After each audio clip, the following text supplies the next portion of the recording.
sold my soul to the bottle. Still none of my friends have left me yet. I'm the same man I was since the age of 13, and I've lived my life with no regrets. If you're looking for some freedom, all it takes is 10 drinks minimum.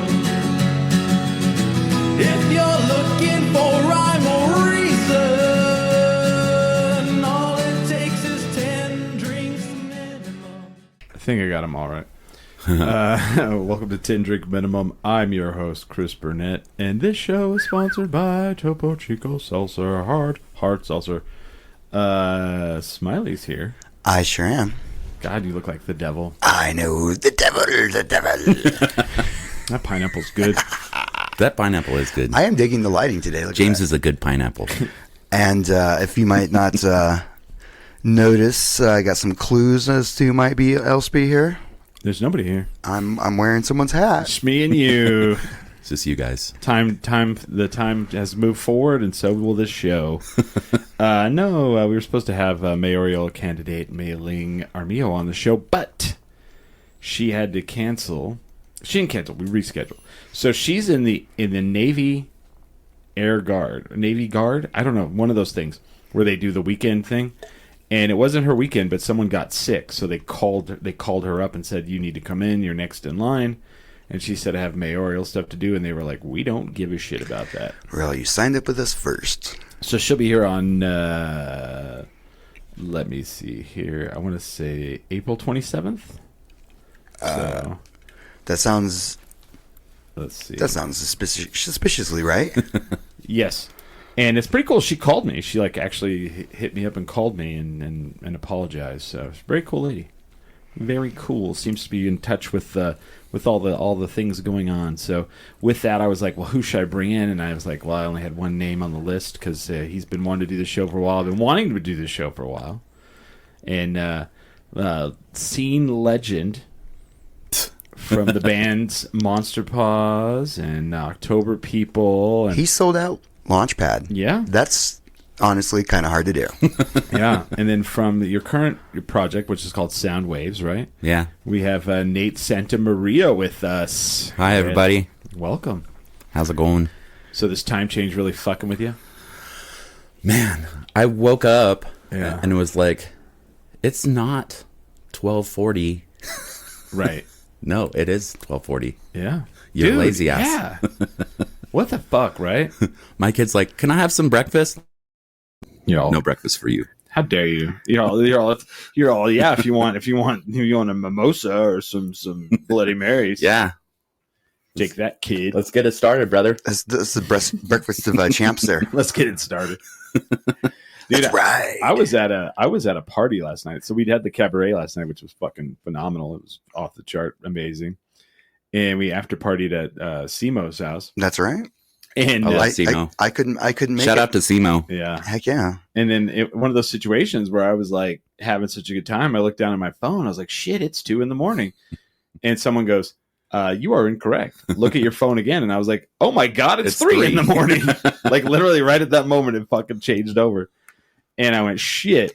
So then I was like, well, guys, I got to leave. It's like 3. And someone's like, well, technically it's 2. I was like, no, technically it's fucking 3. I don't think you understand how time change works. You know, It's spring forward, right? Yeah. Spring forward. Can we just stay like this forever? we always say that you know what? It only ever comes up when the next day. Yeah. And everybody's fucking pissed. It'll be in the news. It'll be trending. And then, the president is like, well, we'll look. And then nothing ever fucking happens. Well, I love spring forward because I like to take my kids to the park and do stuff. I hate the sun. Yeah. I hate spring forward. I can tell. You dark demon. The only light that Smiley gets is the red light. Hey, that's all you need. But yeah, me and James are actually going to be running for mayor, like in 8 years? Nice. Something like that. Yeah, we were actually, You're going to run against each other? No, we're gonna Co-mayor? Yeah. Oh, all right. No, we'll trade back and forth. You're like, yeah, they're all Nate. It's like There's been a scandal in the police department. Nate's like, hold on, Whoever's- Smiley, tag in. I got diarrhea. James, can you be mayor for today. Well, Yeah. Calling in. Whoever seems like whoever would be the most valid candidate. See, and you know what? Like, if you're of a certain age, people are like, "Oh yeah, diarrhea," but like, he should live with it. He should know. It's not an excuse. I know. I mean, I didn't say I had diarrhea, and that's why I was late. Do you ever watch Curb Your Enthusiasm? Yes, I love that show. I love that episode where she's all, "Sorry, I couldn't come in. I was constipated," and he's like, "What?" And then he goes to tell Leon, and Leon's all, "Constipated. I ran a marathon constipated. So I found a porno constipated." It's like put on your big boy Depends and move through your day. Bowel move. Oh man, right. I pulled a Mr. Rogers last night before last, right? What's that? That's why I didn't make it to Simo's party. Why? Because I went to sit down and change my shoes and jacket, and that was it. I just fell asleep. You jacked it and then fell asleep? That's all I heard. That'll put me to sleep. That's hot. I felt so bad. I was like, all right, I'm getting changed, getting my party gear to go over to Simo's, and then the next thing I knew, it was 6 a.m. I was like, that time change, man. Yeah, sneak up on you. I'll tell you this: there was an unusually weird amount of people that were wasted at that party last night. Yeah, right? There was like one lady, one person that came in and just kind of.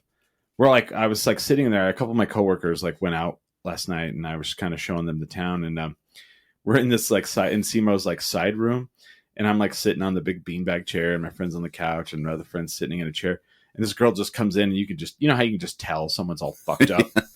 She just comes over, sits down, like really polite, and just kind of is like,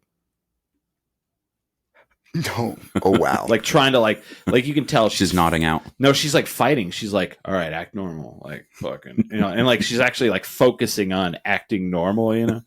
But then I go in another room and I see this other lady, and she's got a drink like this, and she's all.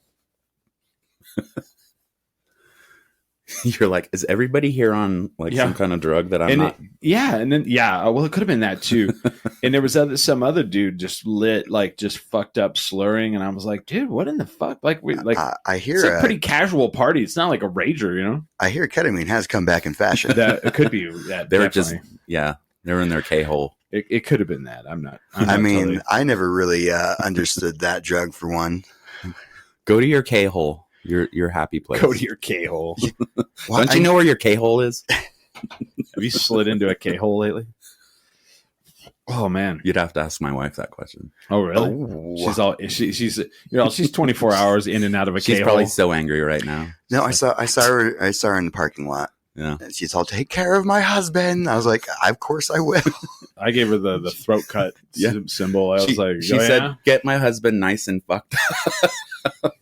Well, you know what we already there, honey. You know what we have to do because this is your first time on the show. Oh, I forgot. Yeah. Will you line them up, Smiley? Yes. They're in the box. What are we doing? Malort, son. Malorts. Welcome to Malort. Yes, my lord. Yes, my lord. It's funny because I'll be going down to El Paso. Smiley and I will be going down to El Paso here next month. And the guy they're in the box. That box right there. It's full of shot glasses.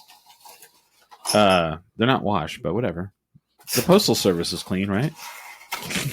The Malort. The band? Yeah. Are we friends yet, doggy? Come here. No, she won't. Oh, I love you. But the guy who runs that Comic-Con, he always like posts pictures of like the weirdest fucking snacks. Yeah. Like it'll be like, I don't know, cherry and lime flavored potato chips or some shit. And I was like, hey, since you like all that, I'll be bringing the Malort down for El Paso. And he's like, you can keep that shit far away from me. Have you had this before? Malort is a whiskey? No. Scotch? It's a liqueur. Oh, it's a liqueur. Are we low on shot glasses? No. All right. Yeah, I'm not I try not to drink too many sweet things. Oh gosh, this is not sweet. Yeah. No, Good. sir. You don't know anything about this? No. Smiley, where have you been? I thought we were talking about scotch or whiskey, and I'm like, I'm kind of a Macallan's man myself. Oh no, this will change your taste buds for sure. Yeah. It's gonna put more hair on my chest. Oh, dude, it'll put hair on your entire body. You'll be like a Sasquatch after this one. I saw this. This is from. This is a drink we do a shot on the show for people who are new, And this is a Chicago-based liquor that has been around since the early 1900s. Ooh. And it made it through Prohibition because they said it was medicine to kill the worms in your stomach.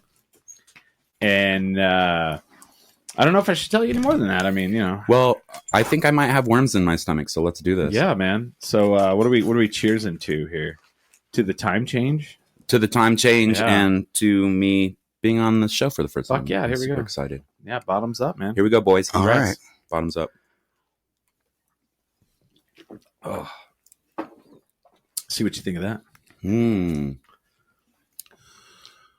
It's good. I'm getting really. Yeah, I like that bitterness. Yeah. How's that aftertaste? Bitter. It's getting bitter all the time. It's not sweet at all, is it? It's not sweet at all. So that's known as like one of the worst tasting liquors in the world. It reminds me of Fernet. Okay, people always say that to me. They're all, "Have you ever had Fernet? You like Malort?" So I actually have a tattoo of Malort. Yeah, I prefer that to Fernet. Really? Yeah. I think Fernet's easier to drink. I mean, that's a good call because I hate Fernet, but this is pretty bad. John, you remember Johnny? She loved Fernet. She loves. Oh yeah. Yeah, I was gonna say. I'm like, I don't think that stopped. Yeah. So when I first came around, you were kind of like in the scene big time, right? Monster Paws and were October people back in the day. Is that right? October people started in 2000. Yeah. And our first show at Launchpad, I had to stay behind the tape because I was too young to be in the bar. Yeah. Where are you originally from? Albuquerque? I was born in Santa Fe. Yeah. My parents were hippies, so they're like, "Hey." Back when hippies could live in Santa Fe? Well, exactly. Yeah, it's super ironic. But then they're like, "Hey, we don't like running water or toilets. Let's move to the middle of nowhere." Really? And so, I lived in Miami, New Mexico until I was 8. What the fuck? I've never even heard of that. Yeah. If you blink, you miss it, man. Really? There's about, I think, 10 families that were living there. Oh, wow. At that point. Was there a school? There was running water, right? There was Springer, which was close. Then I know where you're from. We had a well. Yeah. Oh, wow. And an outhouse. Yeah. When you say well, like, did you mean like it was mechanical, or you actually had to pull water out with a bucket? No, we had to pull water out with a bucket and haul it, man. And then boil it. When I lived on a farm, we had a well, but it was like literally like the same as like if you lived in town. It was just your own well. No, it was literally a well. Wow. All the neighbors around would use the well, and that's crazy. Yeah. I mean, I had like the hand pump, like an outhouse. That's where I grew up, but not an actual well. Yeah, I like how you both have outdone me. I'm like, I grew up on a farm. You're like, oh yeah, did you have an outhouse and have to pull an actual bucket out of water? No, my brothers used to be like, hey, watch out in the outhouse, man. Like those black widows are going to bite you in the ass. That's right. Don't fall in. Good Lord. Jesus. Never happened until I moved to Albuquerque, and then I got bit by a spider. Is it one of those things? So with the outhouse, after a while, you have to move the outhouse, right? You have to dig a new place where the poop goes. No, you put stuff in to dissolve the poop. Yeah. You fill it with lye. Yeah, lye. Good Lord. Yeah. And it breaks it all down. Yeah, and then in 1984, I remember this specifically, we finally got a septic tank and a toilet. They're all kids. We're moving up in the world. Yeah. We got a septic tank. Moving on up. Yeah. It's scary when you're a kid. You got to go to the outhouse. Oh, yeah. That's what I want to do. Or when it's freezing outside. Or if you wake up your dad in the middle of the night because you have to poop, and then you get like stage fright. Oh, no. My dad was just like, I have work in the morning. You're the one with the outhouse, bro. It was great though, man. If you've ever seen Goonies, and if you haven't, go watch that movie after this. Do you know who hasn't seen the Goonies? Barney Lopez. I think I heard that. I was watching your guys' show and you said that. Him. I've never seen it all the way through. Yeah. I'm not exactly sure what the story is because I've only seen bits and pieces of it. It's just 80s kids with big headphones riding BMX is the whole movie. That's all it is. No, it's not. See, I would have believed that too because I haven't seen it. That's E.T. Yeah. Oh wait, yeah, I get my movies mixed up. Yeah, that's E.T. Anyway, if you've seen Goonies, that was what your life was like? Yeah, man. We had bikes. That's all we do. And it's like, You went spelunking. you wake up, you get the F out of the house. Right. And you don't come home until the sun. Fuck Yeah. no. But you're out like exploring like an abandoned house. Doing God knows what. Digging up a grave, whatever, you know. Shooting BB guns and, making fires. And it's greatest upbringing I you were like could hope for. Did you ever run around and just like putting around like pennies on like railroad tracks? Oh yeah, dude. Not until I lived in Belen. Oh. Which was my parents moved me to Belen my senior year of high school. I was so pissed. Whoa. So, but I still wanted to go to the same school, so I'd drive, 40 miles from Belen to go to Albuquerque High. Wait a minute. So you when did you move to Albuquerque? We moved to Albuquerque in 1988. Okay. And it was crazy. I remember like going on an escalator for the first time and like, this is what kind of sorcery is Oh yeah. I was so sheltered in the best way though, I remember coming to Albuquerque and you're like, whoa, look at this mall. Yeah. This is big. Look at these super tall buildings. It's like the bank on Central and yeah. Central and San Mateo. San Mateo, yeah. Girl, it's like a tower. And now it's like a place for shanty town. Murdering. Right. That's where I do my murdering. Can you take me to shanty town? Yeah. Right. No, aren't they turning those into apartments, right? Probably. They are? That's what I heard. I heard they were supposed to be like cheap apartments. They're turning the fairgrounds into like housing. State fairgrounds. That's cool. I keep having to tell this to people. They're like, what do you mean? Where's the state fair going to go? I'm like, Los Lunas. Have you not? And they're like, did you not understand since this? when? I'm like, it's been a few years That's the since thing, they like, decided that. Too many people. Like, I get not following national politics. Yeah. But where you fucking live, you should follow, Local politics matter. And like someone's like, when did you stop supporting Keller? I was like, I don't know, when I stopped feeling safe after 8 years of him being in office, when I see the homelessness out, and over rampant, then I see we're losing the state fair. How much income is that? I didn't hear about that. Yeah, it's good. They're going to move it. It was really weird. It came really fast. They're like one week they're like, you know what if we move the state fair? That'd be kind of like, what do you think? That'd be guys? kind of pointless. And then the next week they're like, yeah, we're definitely going to move it. And then they're like, yeah, Los Lunas. Like at first they were like, maybe the East Mountains, and then all of a sudden it's like Los Lunas. No, seriously, that's the only place they've been campaigning for it, and they are the second biggest city in our state. if they just did nothing, it would be better. Who's the second Stop biggest? doing stuff. Los Lunas. No, they're not. Los Lunas isn't the second biggest city in our state. Is it? Las talking Cruces. about- You're Las thinking of Cruces. Las Cruces. I'm thinking of Cruces. Yeah, I was like, what sorry. the fuck? You're right. I am thinking of Cruces. it was the other one. It's one of the two. And I think Santa Fe is bigger than Cruces, isn't it? No, our no. capital it only has so much area. Oh, that's true. It hit its capacity. So yeah, we're gonna lose all that income because how many people come into Albuquerque for the state fair? A lot, dude. So really? Yeah. I would think the balloon fiesta. Oh, sure. Yeah, the state fair. Right, but the state fair is another one. I mean, people from around the state do, right? Mm-hmm. Nobody's coming from Colorado to our state. Oh man, that New Mexico State Fair. I got to hit that up. No, but it's probably like the second biggest event. They're like Daughtry's playing, man. Let's go. Daughtry. Yeah, it's always like a third tier like country artist, right? It's not even like the second. We don't even get the second tier. We're not getting Nickelback. I mean, heck, we might. Sometimes they book us. That's where our state fair is at. Oh, I know. Smiley, it's weird. Like the last 3 years, someone's always like, "Hey, we're doing this game show. Can you guys come and be on stage?" I'm like, something random. We'll just okay. Okay. My band in high school, we used to play the state fair all the time. It was fun. Honestly, I can't say it wasn't. It was. I had a good time there. They gave us like $250 too, which was like crazy. I was what? Like, yeah. And you guys were like, "We're fucking making it, dude. We're getting big, guys. We're gonna buy a new amp." My band in high school, we were called Cloud 9. Oh, dude, that's a good name. No, it's not. I don't mind it. It could be way worse than that. So there was another band called Cloud 9 from Outer Space. Okay. Which references the movie. And so we get mixed up all the time. Man, we got to change our name. Hold on, I found this on the internet. I've got to read it really quick. So this was one of those notoriously bad studio notes for a movie. Nice. And I was like, this is amazing. So this was sent to Steven Spielberg. He was the producer of this film. I'm gonna read the letter, and you try to figure out which movie it actually is. Okay, copy that. Although I believe that the present draft is terrific, and I marvel at the improvements that have been made from the Columbia version, I continue to believe the title leaves much to be desired. There are a major number of reasons why I found the title less than wonderful, but my primary concern is that it appears to make the picture a genre picture.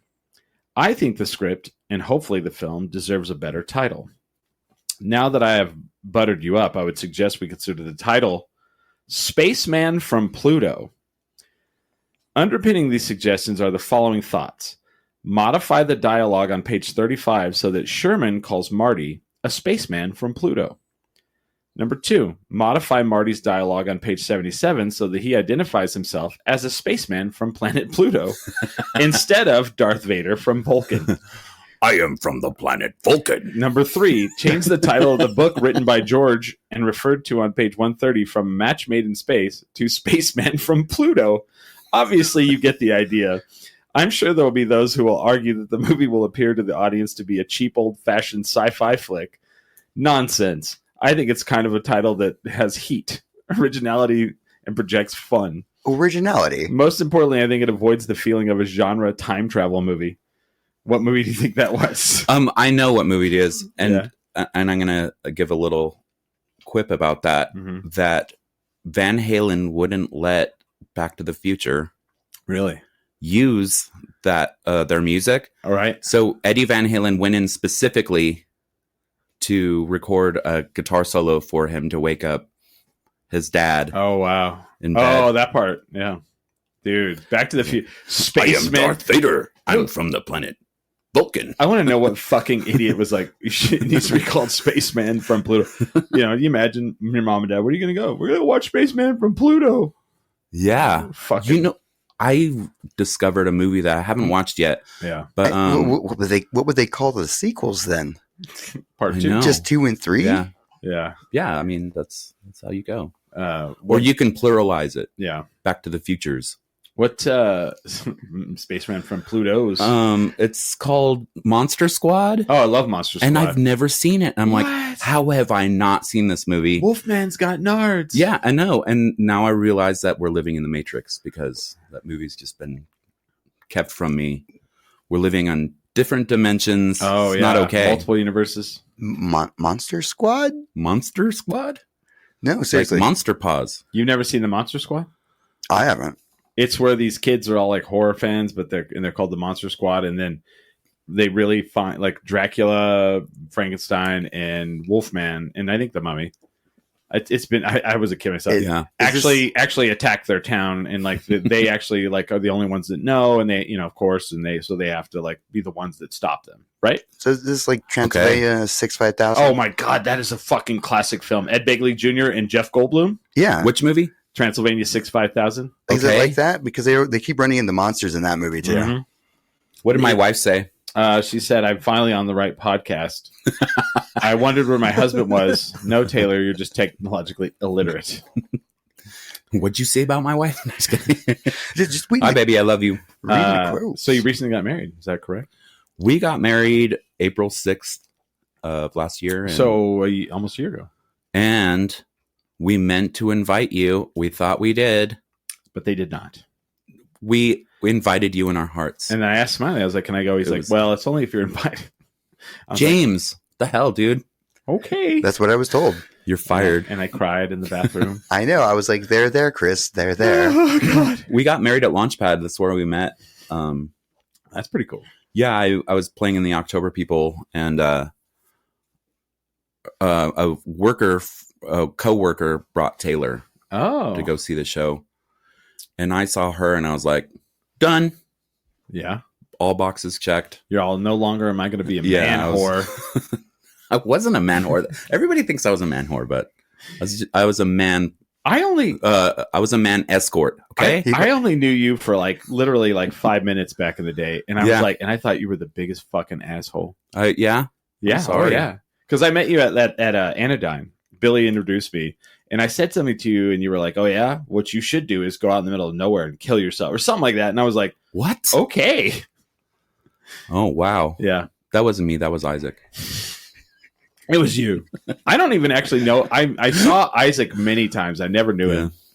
I actually never really I talked to him, I think, once or twice. But he actually was kind of an asshole. But really, nobody loves you more than I do, Chris. I swear to God. And you. No, you're a sweet guy, man. I really like you a lot. Like, I genuinely, really like you. I would only tell you that to your face because I genuinely like you a lot. I think you're a great person. Yeah, must have been like, I don't know what. I think you were just feeling your Wheaties and being like sassy. Yeah, and like I probably didn't understand your sense of humor. Yeah, it's probably what it was. I'm kind of a jackass. Which sometimes people don't understand my sense of humor. Yeah, you have a dry sense of humor, and I love it. I do. You're funny. So it's really funny because I was trying to I did the cabaret last night, and we're judges, like America's Got Talent style. Okay.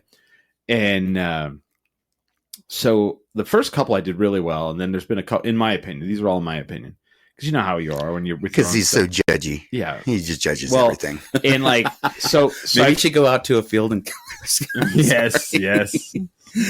I did not say that to you, man. Yeah. Fuck. Really? Yeah. If I really said that, I apologize. It's so funny. Well, and but continue. And now that I know you, I'm like, okay, he was fucking with me. And I just took it but like the wrong way.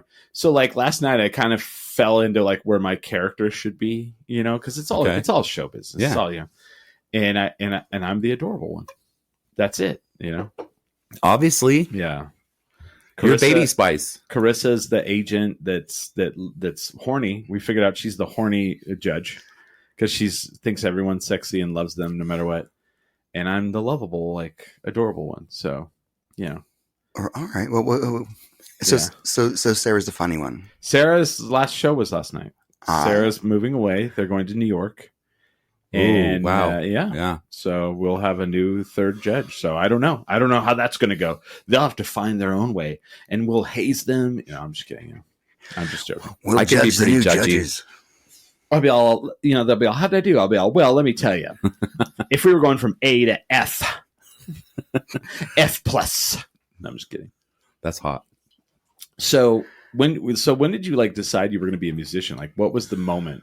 Okay. If there was one. So when I was a kid, my mom was like, hey, you want to go to a ballet performance? And so I showed like 10% interest in being in ballet. Were you that kid that was like, I don't know, whatever, mom? Yeah, my mom, like, I took ballet for 7 years. Really? Yeah. Oh, this is why we always got along. Yeah, James is a dancer as well. We're tiny dancers. Yeah. Well, not so tiny anymore, but you know. Speak for yourself. But yeah, I hated it. I hated it. The only thing I didn't hate is that I was the only boy in the class. So that was okay. That was really the saving grace of ballet classes. Really? I am the only dude here. Everybody's this is all right. They're all, Nate's in ballet. What a loser. And you're like, yeah, I am, guys. No, people made fun of me constantly. And then they saw your class. They're like, And then I would, tourgette in their face. Because I got in a lot of fights when I was a kid. Yeah. Why are half your friends pretty girls? I'm in a ballet class. Yeah. Okay. Here's how the scene of Albuquerque has changed in my eye.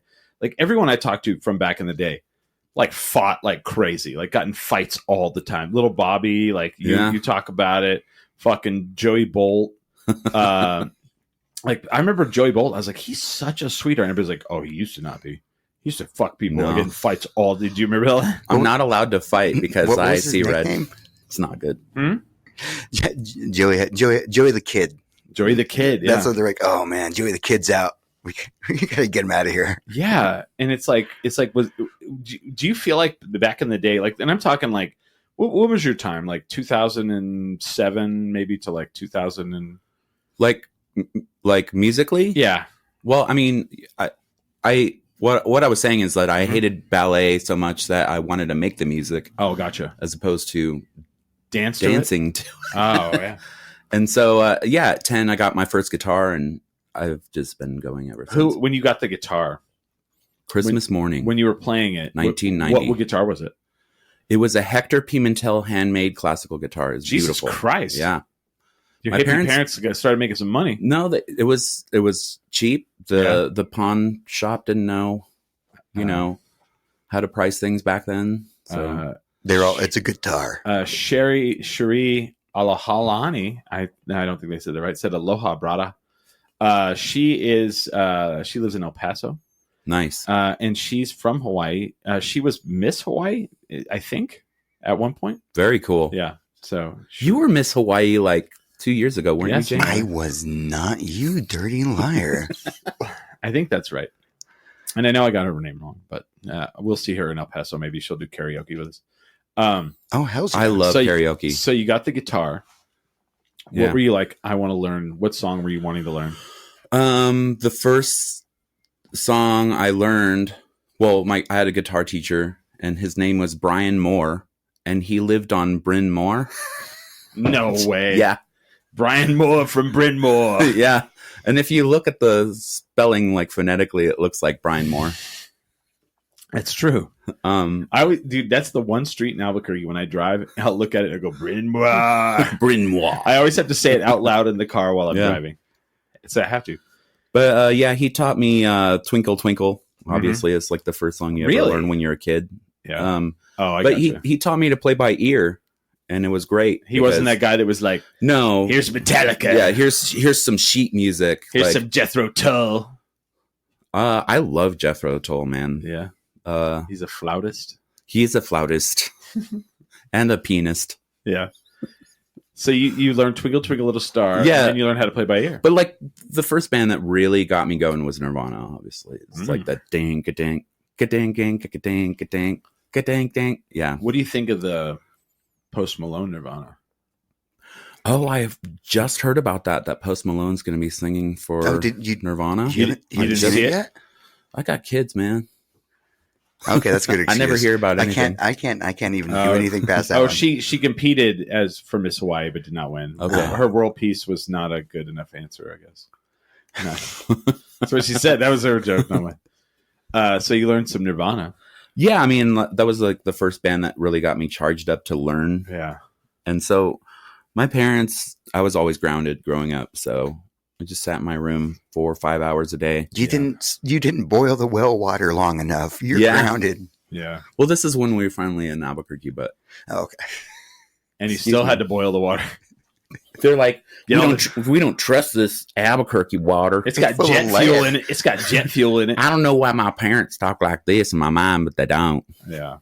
But I just got super interested in it, and it was all I've ever wanted to do with my life, and being a dad's pretty cool too. And a husband. Well, here's a question. So what the first band was Cloud9.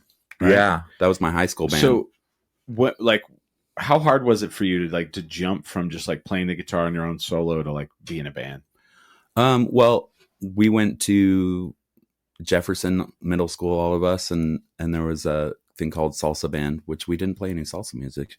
That was pretty hilarious. But yeah, we started a band there, and then it was about learning how to be in a band.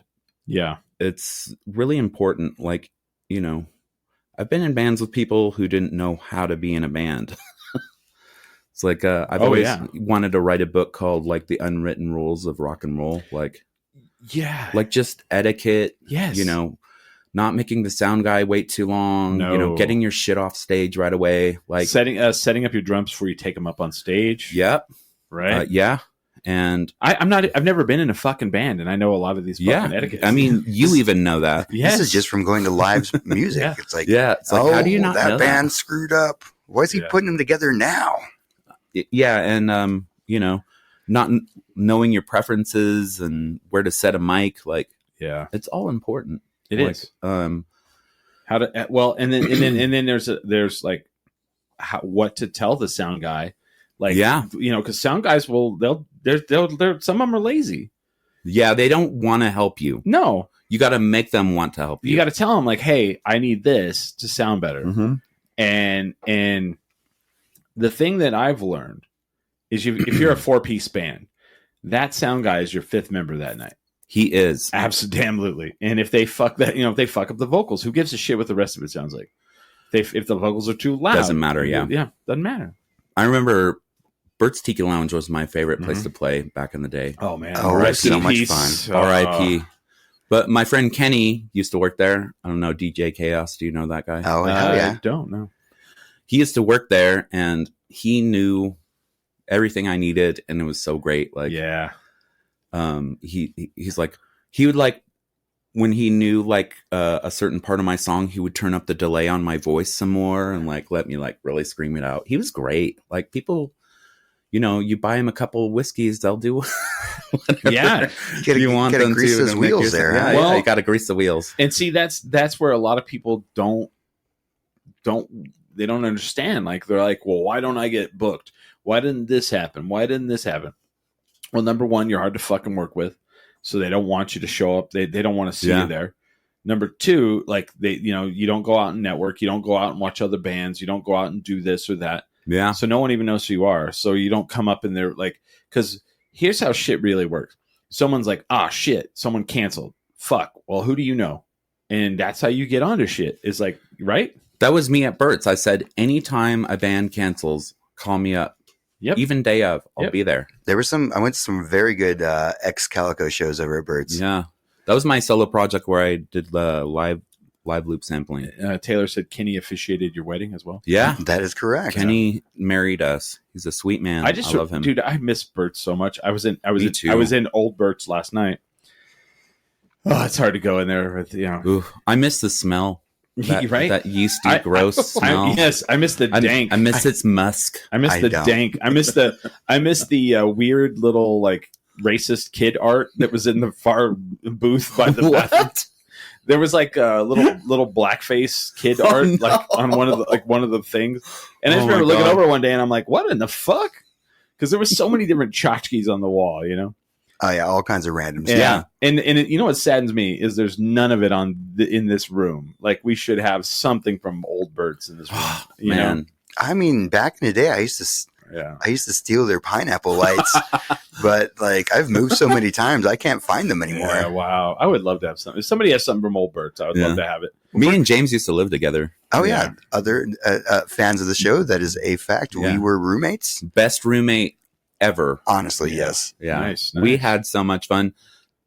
Too much fun sometimes. Too much. You know what? I can get behind that because like to travel with James Yeah. is pretty. I mean, for the most part, like he's always late, He's the most some- easygoing, but he's fucker pretty I've ever met easygoing. in my life. Why Though. is this not better? Very chill. He's pretty chill about a lot. Very of shit. demure. Yeah. And I am. I'm very chill about everything. But he is correct. I am not good at time management. I No. will always assume I'm an infinite optimist. I'm like, Yeah. that will be enough time, and then I'll be there like always like at least 2 minutes late. I'm And- usually on time. and then it works out Today, for him. I felt so shitty. I was like, oh, don't feel shitty. damn it. And then I honestly I was like, fuck. I hope they realize that the time change. Yeah. I tend to fail upwards. Congratulations. We've been so- talking about that. Me and my wife were like, how do people fail up? Dude, I will be like, I Well- know I'm half hour late for my airplane flight. It will work out. And they're like, It's here's a gonna better work out. flight. dude, where I work, it happens a lot, and I hate it. I hate it so much. But then it's like I used to get really upset about it, and as time has gone on, I've realized that like as the longer time is, the less it happens for those people. Like eventually they'll get exposed. But like some people, it just works for them. Yeah. Just For some surf people, the whole way. I am referring Yeah. to myself. It just works. If anything, I'm consistent. Yeah, I mean, I failed up a few times, but Yeah. like, whatever you put me towards a task, I'm gonna do my best. Yeah. And But it's not. But that's you're not the people that piss other people off. It's that. So like for example, at my work there was a dude who like sent a picture of his dick to women, oh, and then they outed him to the HR. So then they were like, well, we shouldn't fire him. We should move him. And they like gave him a better job and moved him away. Wow. And I'm like, what the fuck? I guess that's all you got to do, You know what my wife did? Mm. I hope she doesn't do it now, but whenever a guy would send her a dick pic, Yeah. she would send a dick pic back to them of somebody else who sent her a dick pic. Nice. She's just like recycling dick pics. she's Nice. like, oh, that's yours. This is mine. this is like, so she's like, you know, you're gonna send me a dick pic? Are you serious? Like, here's this what do you other mean? dick pic that somebody sent me. You can look at that now. You don't think people just randomly send your wife dick pics anymore? She'd probably show you. She would, yeah. Like, No, she would. I've met her. she would, yeah. My wife's feisty. She'd be all, Look feisty. at this. She's like feisty in the best way, Yeah, right? she is like. If I give her a little bit of shit, she's like, Chris, No, she. and I know she's being silly. If somebody like punched me in the face, she'd be on their back with like a Yeah. knife, jabbing it into their neck. Like, I do believe that. yeah, Very Albuquerque. yeah, she is. Very Albuquerque. She's fantastic. So- I love her. Back in the day, you were in the October People and Yeah. Monster Paws. Like, Well, you were in Gingerbread's Patriots too, right? For a I little was the drummer for the Gingerbread bit? Patriots. That is correct. Yeah. so how many instruments do you play? Just like the basic four, like Just the drums. basic four. It's just the basic four. Can I? Don't you play? You play basic four. piano as well, or no? Yeah. That's more than the basic four. The basic four Well, plus piano. the basic four is drums, bass, guitar, and piano. Oh, can I have another one of these? Yes. Please. Yeah, help me out, James. Yeah, James. Taylor said she loves us, so she's not going to send us pictures of her penis. Thanks, Taylor. She's got a great sense of humor too. She Yes, she cracks does. me up. I all the agree. time. Yeah, I agree. So, Monster Paws, like you took that, like, and you guys tried to go to like Los Angeles. And try Yeah, to I make mean, it, we right? didn't try. We went. Well, you did, yeah. We like saved up all of our shit and Yeah. sold all of our stuff and gotten. Well, Isaac left before me, but yeah, I sold everything. Yeah. And then, thank you so much, James. What was the moment you guys were like, all right, we need to do this? Like, either we do this now or it's over. We recorded a Champagne bike ride Okay. and then did the video for that.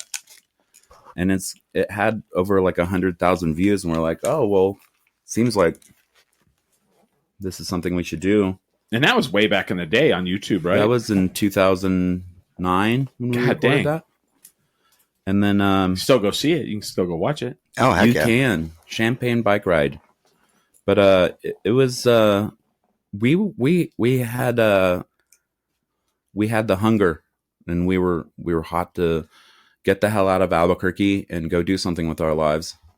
I think the main thing that kept us from going all the way was that Isaac had a shitty attitude, man. Yeah. I'm just gonna say it. It's tough. It's tough, man. Yeah. And so I mean, Smiley and I are like, it was really weird. Like, you know, we have this show we've done with a lot of people, and everyone I've done this show with has been amazing. But like, excuse me. when you're hungry and you want it, and not everybody does, it's tough, Mm-hmm. right? And I'm not saying that's anybody that's been on the show. It's just, it's tough. It's, you know, Yeah. Sometimes you're at different levels. Yeah. I mean, I'm still hungry, man, but I got kids and wife and that changes responsibilities. life. Yeah. But like, there's nothing I want more than to still be playing music and Sure. you know, I'm still doing music, and James is wearing my hat. That is correct. I have his merchandise on right now. I don't have a hat. But that's because it's a one of a kind. Here's a It's a funny one thing. of one. Here's a hilarious thing about that.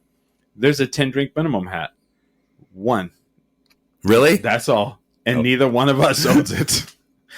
Who got that hat? Johnny Mouche from the band Dimer has it. That's Okay. totally fine. Yeah, they Sandia Music and Sound was like, we're gonna make a I call it a commercial, but it was like a social media video. They're like, we're gonna do the Wayne's World sketch, the no stairway, Okay. and instead of a Wayne's World hat, we'd like can we have one of your hats to do this? And I was like, well, I don't have any hats. And they're like, oh, that's a bummer. And I was like, no. I will go get you one. So I went to the mall and I had someone make one. Did you go to Lids? Yeah, I did. And the guy, when I told him the hat, like, I was like, can you make me a hat? And he's like, sure. I was like, what? He's like, what would you want on it? I was like, 10 drink minimum. And he goes, like the podcast? And I was like, yeah, the podcast. And he goes, Nice. oh. And he's like looking at me and he's like, are you Chris? And I was like, I am. He's Yeah, like connecting duh. the dots. Click, click. And he's like, and then he goes like this. He goes, oh, I'll make this right for you. Nice. And he went over and he made it. And I was like, fuck yeah, dude. You guys went and made it? Yeah. No, we didn't make it. But so you guys went to LA. We did. We moved to LA. What was that like?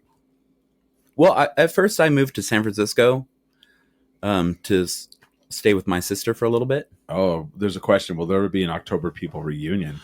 Oh my God. I who want it so bad. was in that band? Me, Sean McCullough, Oh, shit. Yeah. Ryan Batson, and Chris Moffat. Chris Moffat. Oh, I don't know. I love Chris Moffat. Where Chris what? Moffat, if you're watching this right now, can you call me, asshole? Hell yeah, Are Chris. they all still in Albuquerque? Everybody except Sean. Oh. So you could do a 3 out of 4.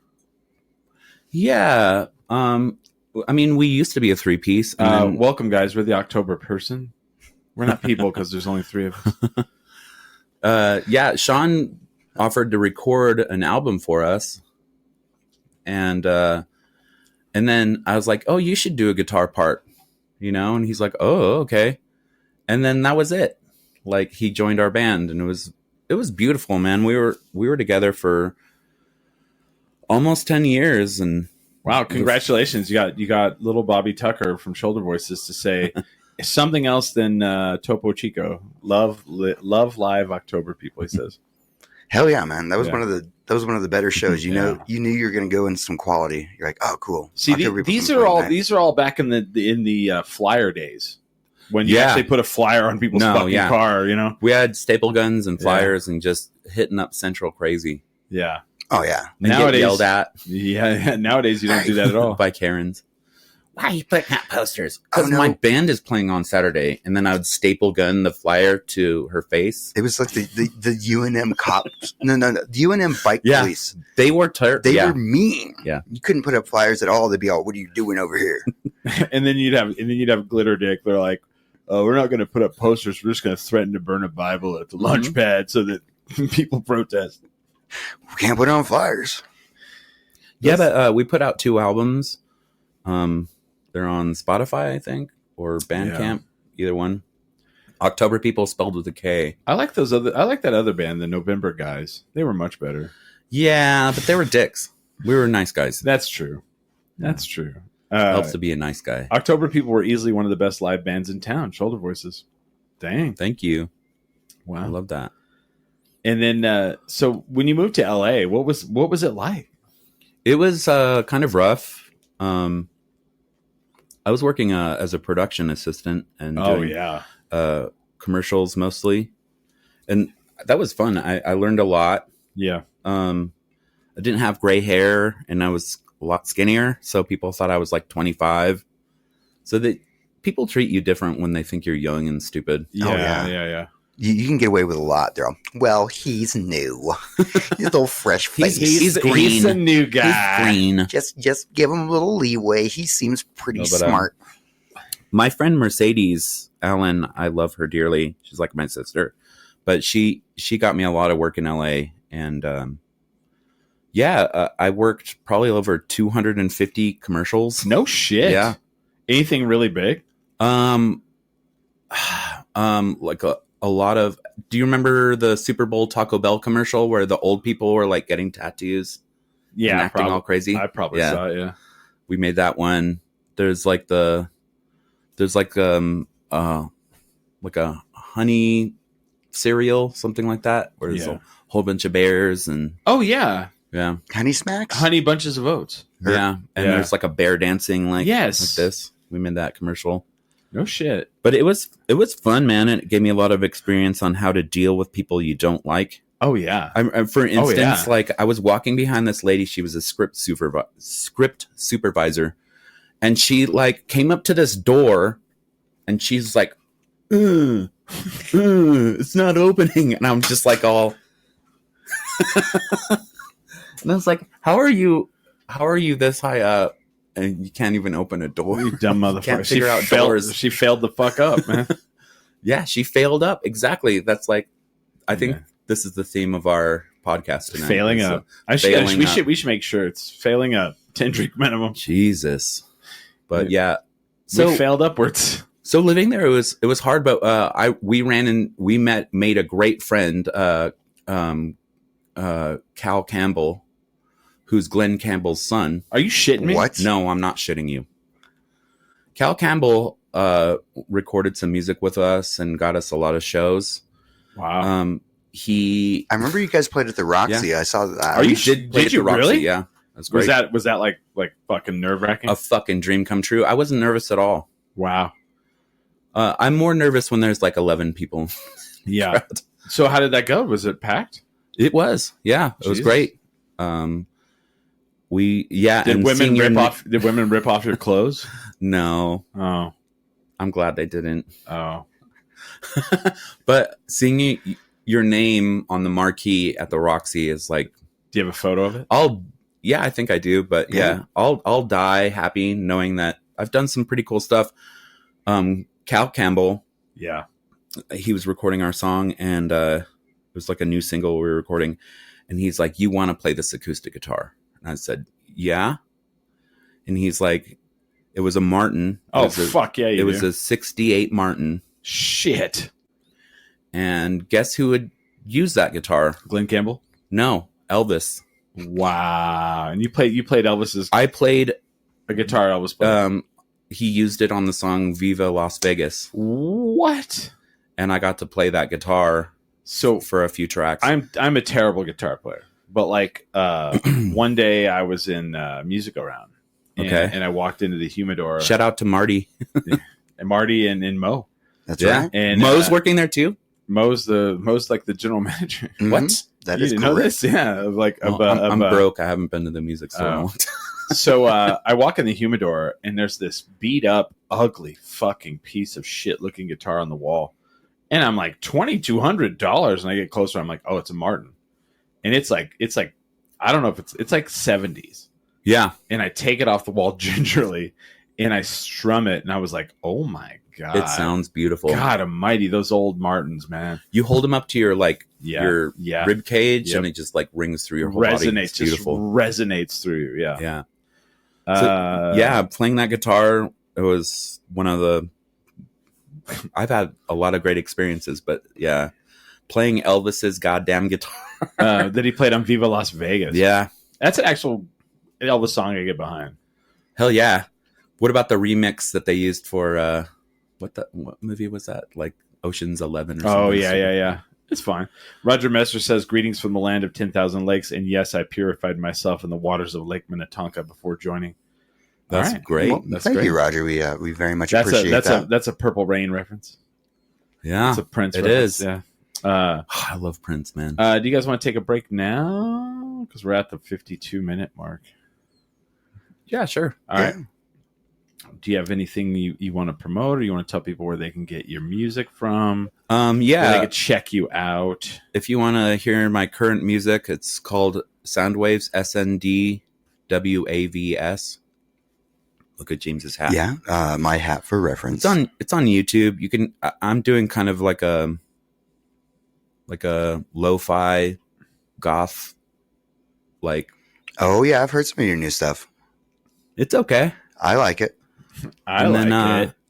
I do. Also, October People with a K and Monster Paws. You can hear that stuff on YouTube as well. And Spotify. Yeah, you can go watch the videos. Yeah, watch Champagne Bike Ride if you want to laugh. If you want to feel like, we were doing it before LMFAO. Yeah, that's very true.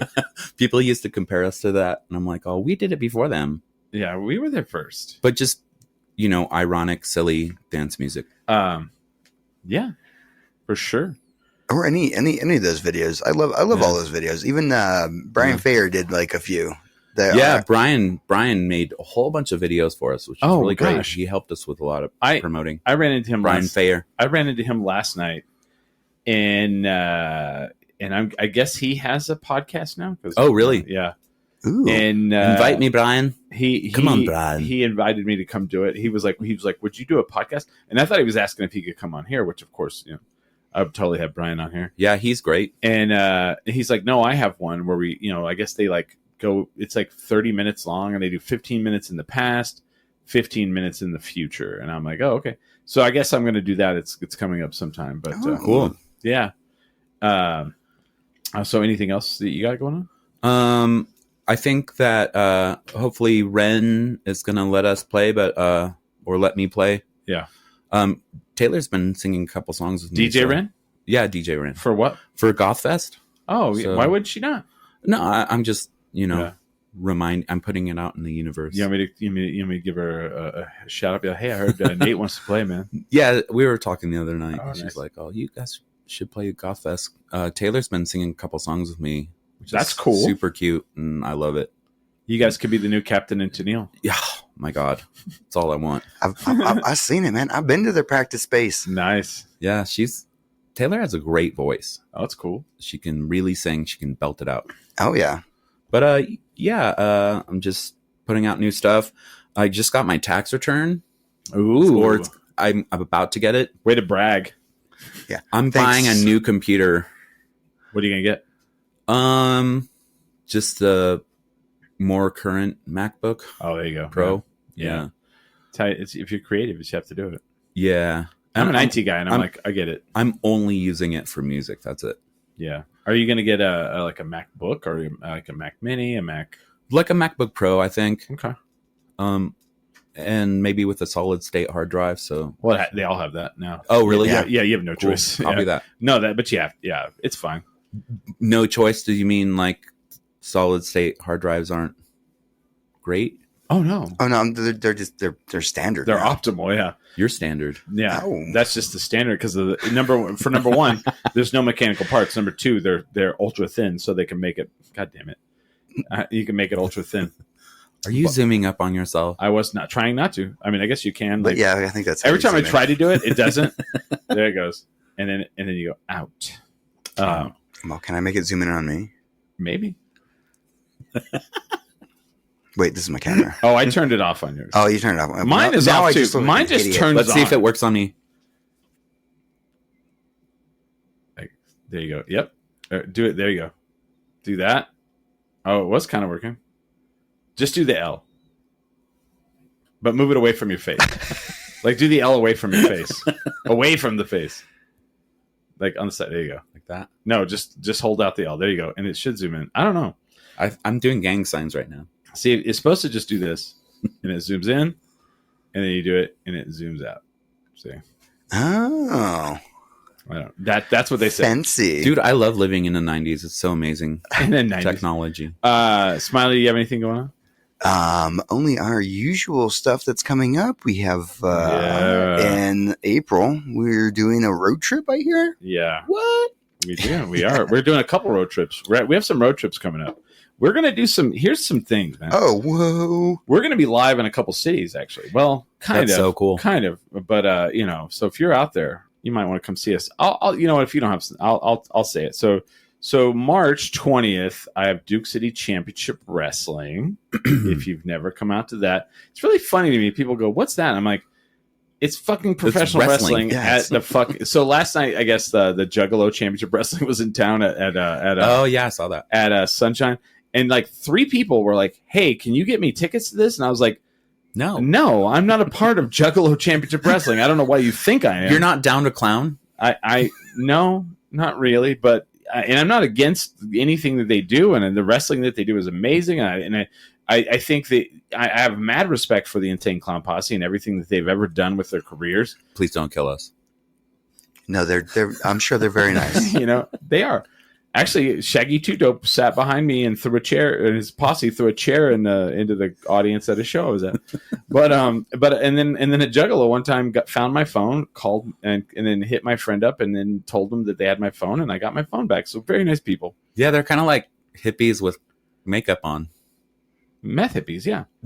Meth hippies. Yeah. Exactly. But so we have wrestling at the El Rey. We are now an affiliate of the National Wrestling Alliance.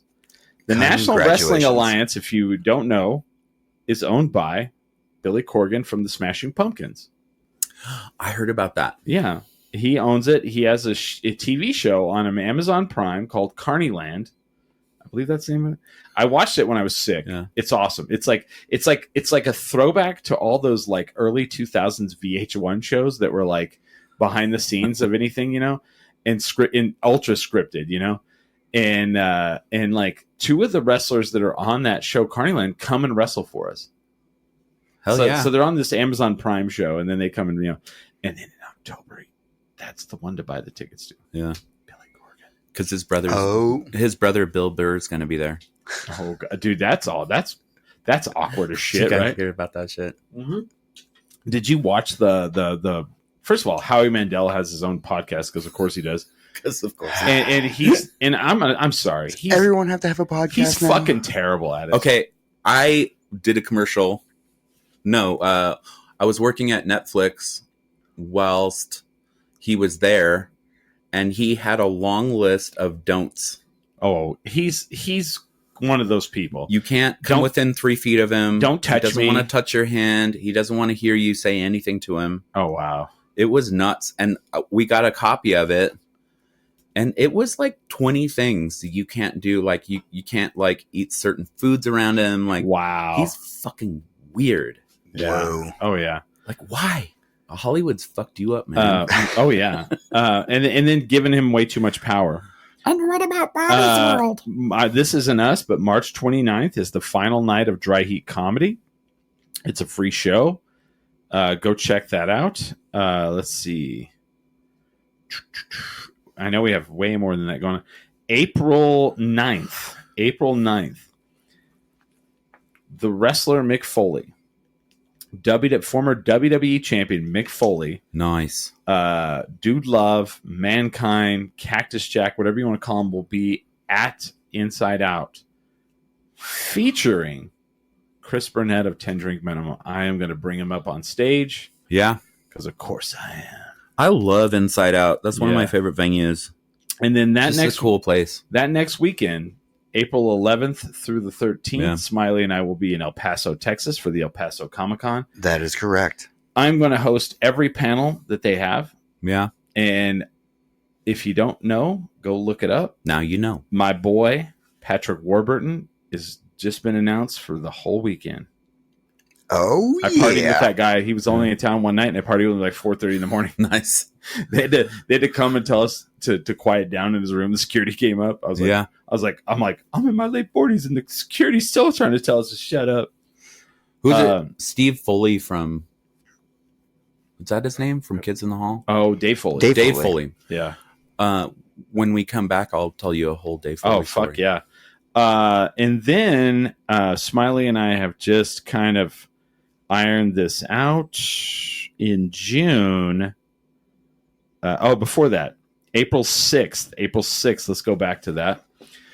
We are doing a live show for free, private party. If you want to go, let me know. At Sandia Music and Sound. We're going to have me and Smiley in a live band. And it's going to be very KEXP style, where we interview the band. Oh, I love that. And it's going to be we're not going to film it. We're not going to be live. Okay. We're going to film it, and we're going to chop it, and we're going to edit it, and it's going to look cool. And you got a good sound guy for that? Yeah. His name's Nate Santamaria. I'm in. Nathaniel James Reed. I'm good at sound. Will you do it? Yeah, I can do that. Fuck yeah, dude. Actually, let me go ahead and throw this in my calendar here. Here, let me tell you this. What's a Sunday? So I know it's Sunday, but actually, let me ask you this: will you produce it? Yeah. All right. Cool. Well, then now we have to have a meeting and talk about things, because I'm going to have Candace decorate it.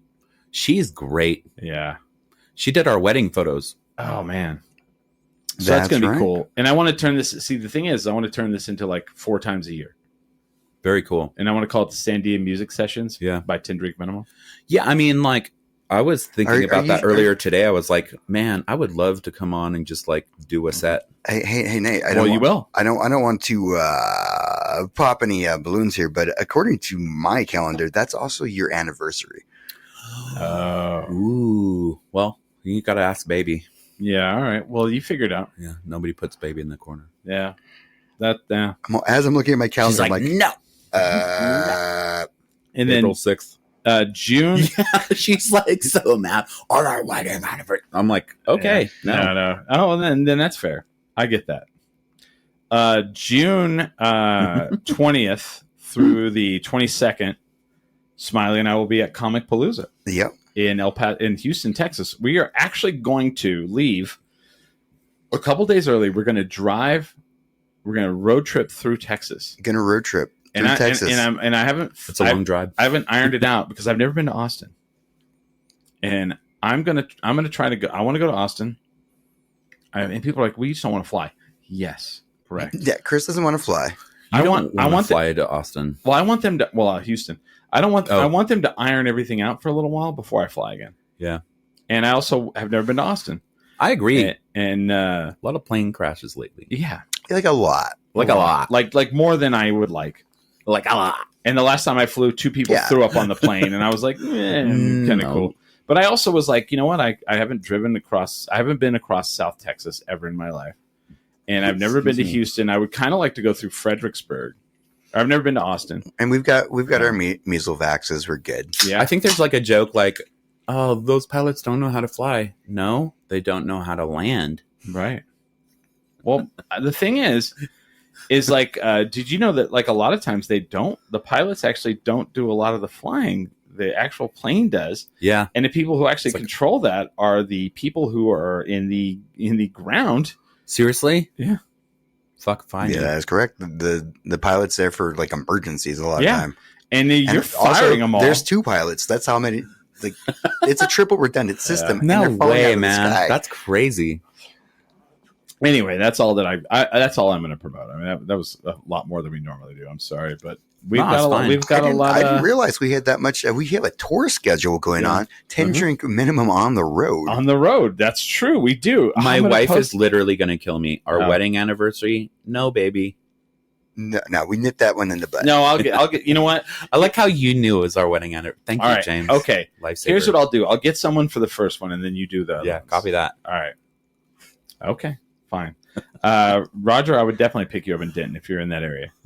So yeah. All right, we're gonna take a break. Let's find I almost forgot. And then we're gonna come back with more Nate Santa Maria. If he stays, he might sneak out. I don't know. Actually gonna sleep here. Oh, fair enough. You've been kicked out. Yeah. He's not gonna do it, Taylor. He's not. Oh wow, holy shit. She just posted a big paragraph. Austin sucks to drive to for the simple fact that at one point of the day, you're going to be driving into the sun. It takes 12 hours to get there, so it's unavoidable. I've done it. It's okay, but just know it's going to suck for like an hour. And you're driving. Fine. It's fine. Mm. I'll be with Smiley. He'll be sleeping the whole way. Yeah, that soft purr of the engine just puts me right out. Actually, I don't know if we could pick you up, Roger, because we're going to have a 2-seater car, so I don't know. Wait, what? Uh-huh. Yep. They're driving your car, James. No. Oh, okay. I'm like, what is going on here? I'm buying a sports car, so we're gonna take that. Well, you didn't tell me with your tax return. No, with my tax returns, right? I love that. All right, changes everything. We're gonna take a break. We'll be right back. We are 10 drink minimum. Oh man, Nate's already wanting to do another shot of something, man. Yeah. I don't know. I had to change what I look like because I felt inadequate. Because Smiley's got a hat and red glasses on. He's got the best hat. And then Nate, who's the ceiling right now. Hold on, this does this because it looked for you, and then it just like went fuck it. Put an L on my head. It was like I give up. Where is he? Hold on. That's the closest thing I could find to a face. Oh hi. Yeah, Nate's got a hat and red glasses. Oh hi. So now I have a hat and red glasses on too. So that's right. Now you're in with the in crowd. Well, we'll see. The ladies will get mad. We'll see. They're like, Chris, why? We want to see your beautiful eyes. Where's your white glasses? We love you. that never happens to me. No, funny. This is a funny thing that happened during COVID.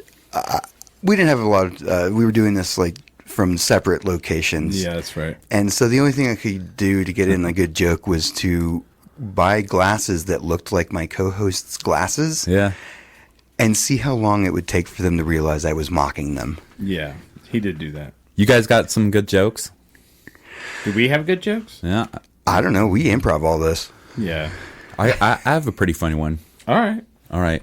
So. Did you write this or is it? No. Grumpy Old Men. Who's the. Walter Matthau? Walter Matthau joke. Can't even say that very well, but he had this joke. And he went on Johnny Carson. He's like, my wife told me, hey, don't make any toilet humor tonight. Like, chill, bro. Chill. And he's like, so my wife told me not to make any toilet humor, so I'm going to tell a straight, clean joke. So there's three men in there in an old folks home, and the first guy's like, oh man, I wish I could make a perfect number one, you know? Like, Oh, yeah. you've heard this one? No? Okay. So he's like, I wish I could make a perfect number one, like be spouting out like a fountain and be great. And the second guy's like, man, I'm kind of the same but a little different. I wish I could make a perfect number two, you know? It's just like I'm sitting there on the toilet for like 3 hours trying to get it out. And the third guy's like, oh, well, man, you guys, I have a perfect number one. And it comes out every day at 7 a.m. I wake up and I pee perfectly. It's great. And then about 7:05, I have the best bowel movement ever. And so they're like, well, then what the hell are you complaining about? He's like, I don't get out of bed till 9. Oh, gosh. So stupid. No, that's a good one. Oh, I like that. I liked it. I thought it was fun. He shit the bed. He shit and pissed the bed. Well, at least it's on a good. See, it's all about consistency. Yeah. Maybe you just fail upward that way now. Yeah. Someone you're like, well, Yeah. someone's gonna help you out with that one if it happens every day. Yeah. There was some weird things. So like this weekend, I've done a lot of stuff recently, and one of the things I did was the Badass Cult podcast with my friends Brother Barnaby and Matt Culpepper and Cammy Culpepper, and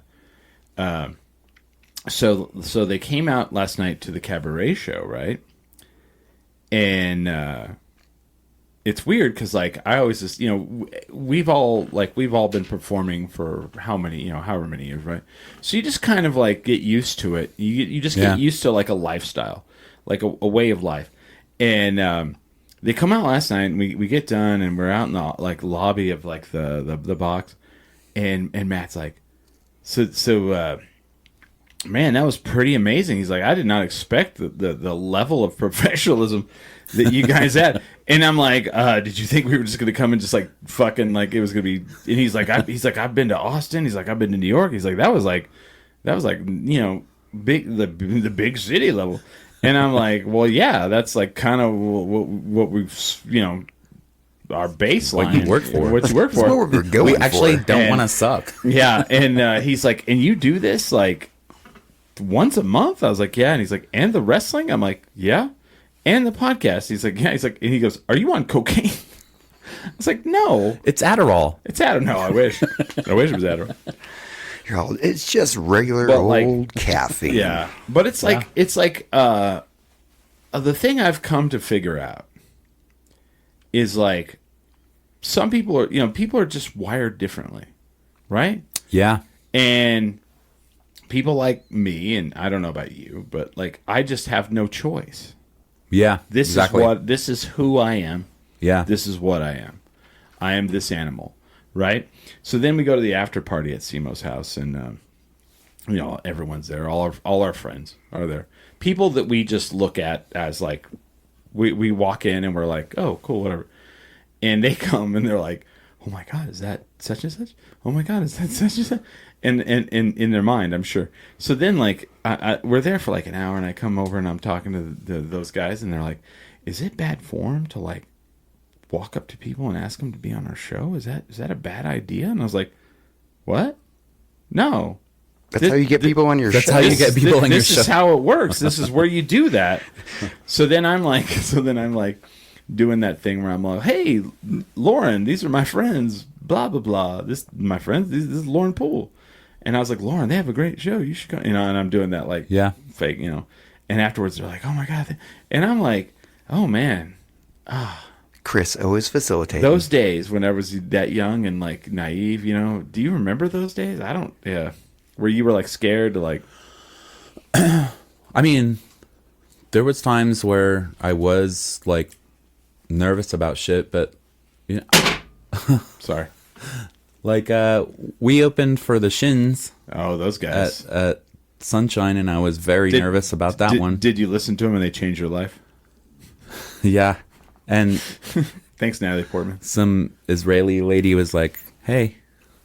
No, but I love the Shins, man. The first couple albums they put out, and just I love Marty as well. Oh yeah, what a sweetheart! It's unbelievable to like you when can't people not love. You cannot Marty. love Marty, right? Yeah, it's impossible. Yeah. It's like, have you met him? It's impossible, right? But opening up for them like was crazy. I've opened up for some Where was that pretty cool at? bands. That was at Sunshine. Opening up for Ariel Pink, man. That's right. That was just recently too. Yeah, and Wow. he was a sweetheart. Like I thought he was going to be a dick, or you know, Yeah. like just his brain was somewhere else. Or no, we went to the bars after, and he hung out with us the whole Oh, night. that's right. And, I was like, sitting right. Sitting right next to you him. were. I was chatting with him. He's a sweet boy. Yeah. And just like I think getting to know people is super important instead of assuming like, Right. oh, you know, this guy's famous or this guy's, you know, done a lot of shit and like assuming how they think. I have met people where I thought they were going to be nice and they were actual pieces of shit. Oh yeah, me too. Especially working on commercials, man. Like you meet like the coolest person I think I've ever met in my life was Yeah. Al Pacino. Really? Yeah. And that's like who you want to be cool. Oh my god. Like you're gonna meet this legend, yeah. and have you? First of all, okay, hold on. Have you seen The Offer, the TV show? No. Damn it! Why is it doing that? Dun dun dun! It did the whole dun dun dun. I know. Have you seen The Offer? So it's on Paramount Plus, Yeah. and it's a mini series. It's one season, and it's about the making of The Godfather. Oh shit. I cannot stress how good it is. I want to watch that right now. Miles Teller. Let's end the podcast. I'm going home. We're watching. I'm just kidding. Miles Teller plays the producer who got it running. Okay. And my friend Dan Fogler plays Francis Ford Coppola. Partied with that guy. But like Nice. the thing that's funny is like the whole time they're trying to figure out who to get it for the movie. They constantly are like, we want this kid that's on Broadway. He's like Al Pacino, and they're like, he's too short. short. And they just keep saying it, and I'm like, is he little? He's tiny. Really? And I'm not talking like, yeah. oh, he's a pocket person. No way. Yeah. That's he's how that Elijah was. very Jesus small. Christ, he was small. Yeah. I talked to Al Pacino's assistant, and he gave me exactly what he wanted for dinner. Like, I had Really? to go to the grocery store and buy all these ingredients so the cook on set would make his meals. And Interesting. The funniest thing, though, he's like, he likes cherry lozenges, cough drops. Really? And he says he doesn't like a particular brand, so you need to buy like 3 brands Like of a cherry variety. lozenges because he's got that raspy voice. Really? Yeah, and Do you think it's fake or do you think it's real? no, it's real. He switches between lozenges constantly. He's got a lozenge in his mouth constantly. He likes to yell at the TV, Nice. which is awesome. Touchdown! Get there! He was watching a Lakers game. It was super fucking funny. LeBron! What are you doing? I'm so clipping so hard. Is he really? Yeah. But anyway, so I went to like 3 different grocery stores Wow. to buy all the shit on the list.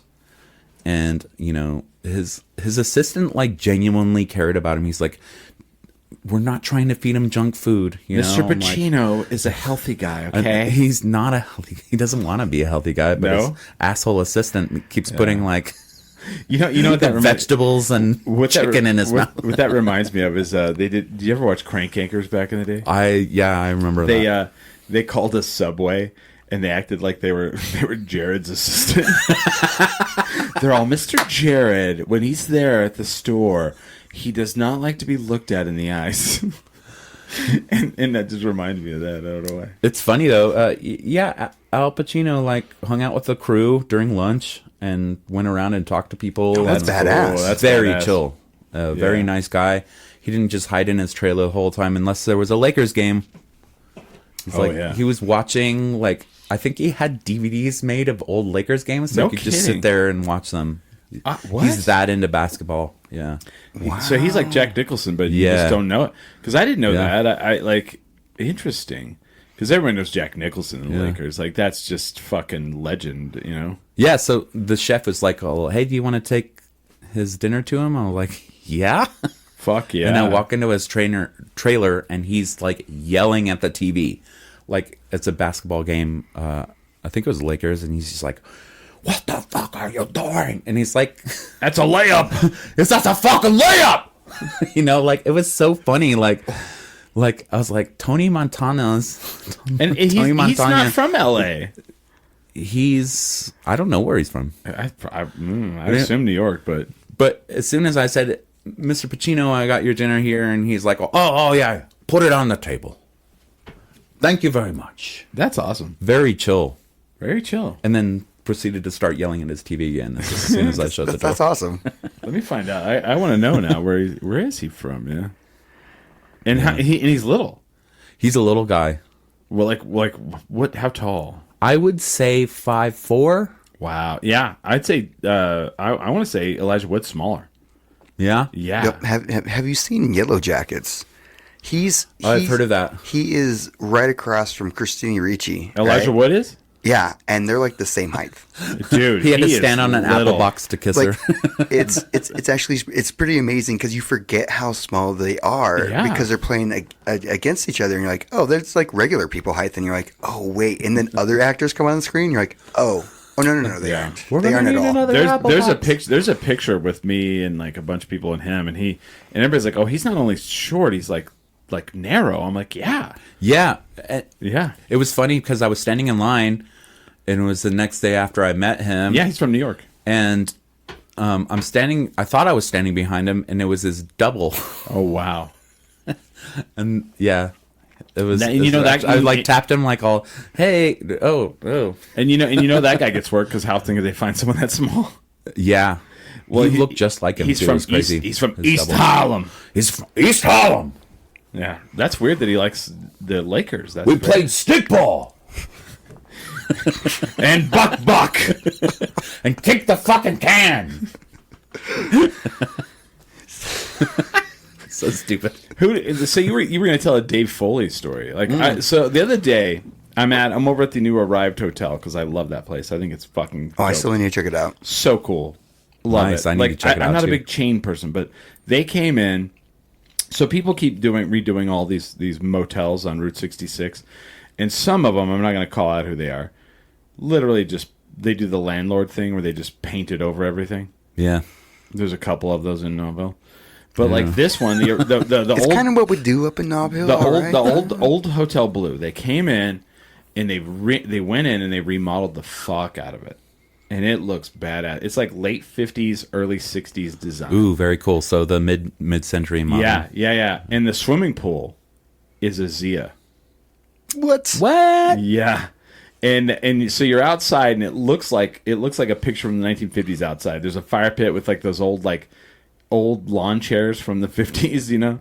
The like I don't know how to Yeah. Google it. Like they're like green and red and yellow and white. And they're going to have like a local pass so you can go on like a Saturday and like drink and swim, and it's going to be fucking off. And they have a free jukebox. Ooh. Love it. Drinking and swimming, though. Yeah, so I'm with a bunch of people, and there's people of my age there. And I start talking about the kids in the hall, and they're like, what's the kids in the hall? And I'm like, how do you not know what the fucking kids in the hall are? What the fuck? Right? Anyway, so you have a Dave Foley story. Okay, so do you guys remember Martini Grill? Of course. Right next to the Yes, Pulse, yes. which is also gone. Yeah. Martini Grill is now What is it? Tumbleweeds. I forget what it's called. It's still there. Anyway, I was a bartender there, and my boss At Martini Grill? yeah. Oh, nice. And my boss comes up to me. He's like, "Hey, just so you know, because we got a lot of movie people in there. Yeah. I met Sharon Stone. They shot a movie there. Oh. Sharon Stone, man, I remember. Was she nice or no? very nice. She was doing this take where she was drinking a beer. Was she fussy?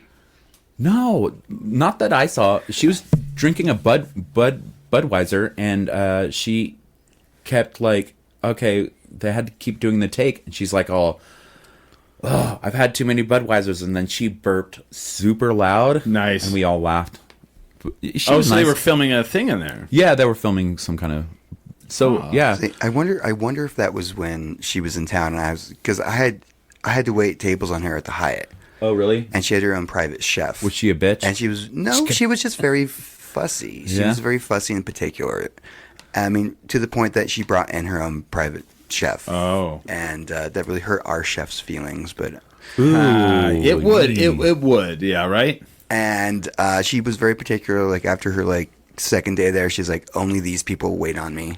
Yeah. Well, you got that money. I mean, if I had that money, I'd be a bitch too. So she liked me, so I waited on her all 3 days she was there. Of course, she loved you, James. Taylor Kaufman says Sidewinders equals Martini Grill. Yeah. Thanks, baby. Let's be honest though. If you got to that level and you walked into a place and it was subpar and you had to be there all weekend, would you not pull that cord or no?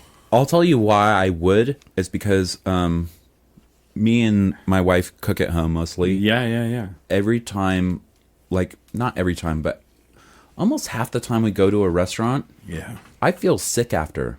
Yeah, it'll happen. Are you eating a lot of salt at the restaurant? Or are you eating somewhere they do Possibly. I mean, we Are try you to eating go at to nice Chili's places. or Applebee's? Or We're trying not to eat at those places. Good. But the thing is, I've actually never had a problem at Chili's. You know, Applebee's for sure. I'm not going to name restaurants. I've been kicked out of an Applebee's a couple times. I hated Applebee's and I farted blood afterwards. But anyway, I was working in Martini Grill as a bartender. My boss said, "Hey, Dave Foley and his entourage are coming in." And his entourage. Yeah, he had an entourage. Nice. Wow. He had 6 people with him. Really? Yeah. And they came in, and they were very sweet. He was super nice. He was super funny.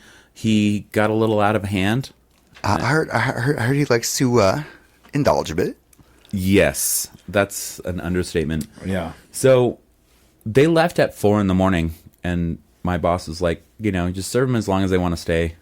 So we were there till 4 a.m. And so they finally left, and I walk around the end of the bar, and I slip on a puddle, and I broke my tooth off on the floor. Shit. I did a face plant. Yeah, it was bad. And Dave Foley found out that happened, and he got my phone number and called me. Wow. And he said, "I'm so sorry, that happened to you. Can we do anything?" I was like, I don't know. And he's like, "Well, we're going out tomorrow. Do you want to come and hang out with us?" I was like, "Yeah, sure. Do I want to hang out with Dave Foley?" So he picked us up in his limo, me and my roommate, Zach. Wow. You know Zach. Oh yeah, I remember Zach. Yeah. He picked us up in his limo, and we went out. We had a nice dinner at Tucano's, I think. Oh, man. Yeah, and then went back to Martini Grill, and then we went to Pulse, and then we're like, Oh, those were the days. yeah, the night was almost over, and he's like, "What do you guys want to do?" And I was like, "I don't know. We're pretty wasted. We can go back to our house and party." And me and Zach had a setup in our living room, and we're playing music and stuff. Dave Foley whipped out a lot of cocaine. Oh, shit. And, I'm not going to say I didn't do any cocaine, but I did some cocaine with him. I don't know about this cocaine. I was like... It takes all your good feelings. It takes all your bad feelings, turns it into good feelings. Turns it into good feelings.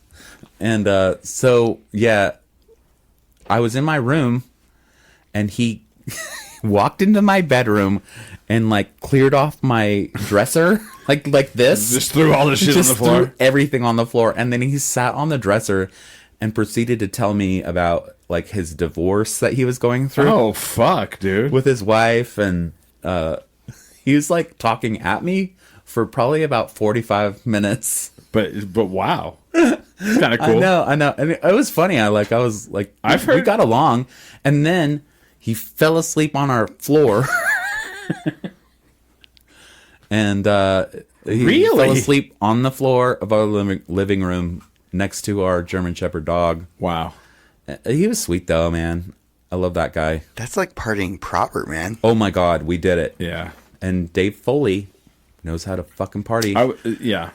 I think his brother's name's Matt Foley, and he lives in a van down by the river. I have a shirt that I'll wear, and it is the Van Gogh painting. Yeah. And then it's the van, and it says, "I live in a Van Gogh down by the river." And people will see it, and they're like, "Oh my God!" And it's like him. Like, so I had a boss like that when I first moved to Albuquerque. I worked for a company that owned all the Chevrons, and my boss was one of those guys that just happened to like meet people and get hired, and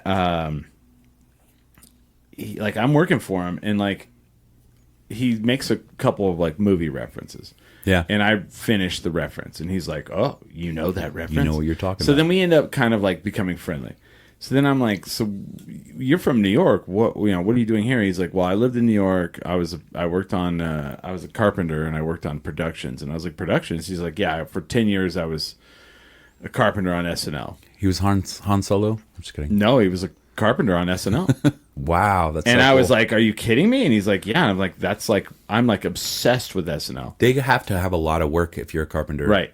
So then he's like, "I was a breakaway specialist." And I was like, "What is a breakaway specialist?" He's like, anything they had to like shatter or a wall they need to go through. Yeah. And he goes, once I had to build a coffee table, like, and you have to build 3 of them. You have to build one for the rehearsal, Dress rehearsal, yeah. and one for the show, and then one just in case. And I was like, "Wait a minute, a coffee table?" And he goes, "Yep, The coffee table. Matt Foley." The coffee table. I was like, "Chris Farley went through a coffee table you built," and he's like, "Yep." I was He's like, probably a couple of them. How many coffee tables do you think my Chris Farley God. went through? "Right." This is like coffee Yeah. tables being murdered And, all over and, the and this kind of comes back around. So I asked him, I'm like, "So did you guys get to hang out with the cast?" He's like, "No, they do not. They do not do that." He said, "Except for, God, what is his name? Tracy Morgan. Tracy Morgan. Tracy Morgan was Yeah. the only one. He's like, Tracy Morgan was that guy that did not want to hang out with the other cast members. He felt more comfortable hanging out with the workers." Yeah. And I was like, honestly, I could see that, So the funny thing, too, is talking about that, everyone that's on this wall behind you, I've met and hung out with somewhat, maybe some more than those. And if you look at that, the one that above and beyond, all of them, like people always ask me, they're like, "Who's the coolest person you ever met?" Jimmy, the mouth of the South Heart, right there with Yeah, the nice. Oh shit, yeah, Jimmy Hart. Jesus Christ. He seems so cool, man. Dude, he's like 88. 88 years old. This guy's been in show business since he was fresh out of high school. That makes me feel fucking old that he's Dude, 88. Because he did. He had like a single when he was really young. Yeah, right? so right out of high school, his band, the Gentrys, had a hit with the song "I Keep on Dancing." I keep on dancing now. Are you fucking kidding me? That's the same guy. Yes. Yeah. So he tells this story, and I've told this on the podcast before, but I love it so much. Right? He told this story that literally changed the way I look at things. Someone asked him, like, not me, but some audience member goes, "Why do you wear such colorful jackets?" And he goes, "Oh man." He's like, "We were on tour." He's like, "My band, the Gentrys, we were on tour with Steppenwolf and fucking the Beach Boys or somebody." That must have been terrible. And Dick Clark, right? and during one of the shows, he wore like jeans and a t-shirt. And after the show, Dick Clark, fucking legendary Legend. dude, walks up to him and goes, "Hey, I just want to tell you something. If you look like the audience, pretty soon you'll be in the audience." And I was I like, fucking love that. I was like, "What the fuck? That is fucking legendary advice."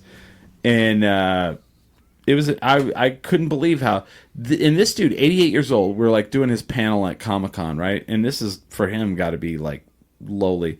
He remembers our name, and like me and Fred we're like the moderators. He comes over, and we have a table with chairs, and we're like, "Yeah, here's your chair, Mr. Hart." And he goes, No, I'll stand up." Stood the whole time. 88 years old. Stood the whole time. He didn't even hit you over the head with the chair? No. And he goes right into his whole life story. And he does that for like 40 minutes. And then he goes, all right, man. He's like, well, I want to kick it on over to my favorite tag team over here. I call them the U-Haul Boys because they keep it moving. And he just transitioned to it. And Fred and I are like looking at him like, dude, you are a showbiz fucking genius professional. And we like start, asking him. And to this, and then like a couple months later, I see him in El Paso, and I'm like, hey, I'm Chris. And he's like, yeah, from Albuquerque. Yeah, I remember you. Yeah. 88 years old. That is so hard to do. Yeah. Fuck yeah, it is. I mean, at the height of Monster Paws, like fame or whatever you'd call it, like people would come up to me and they're like, hey, what's up? How's it going? And I'm like, right. Hi, how's it going? And they, you don't remember me? I'm like, no. I can barely remember James's name. I know, it's so hard to remember. Smiley. Eva Blaylock is asking Smiley, what T-shirt are you wearing? I am wearing a Levi 11 Special. It says, I'm cool because I'm in a band. What? Oh, you have that shirt that there's an anime character who looks like me. I tried to find it. Oh, I don't know where it's at.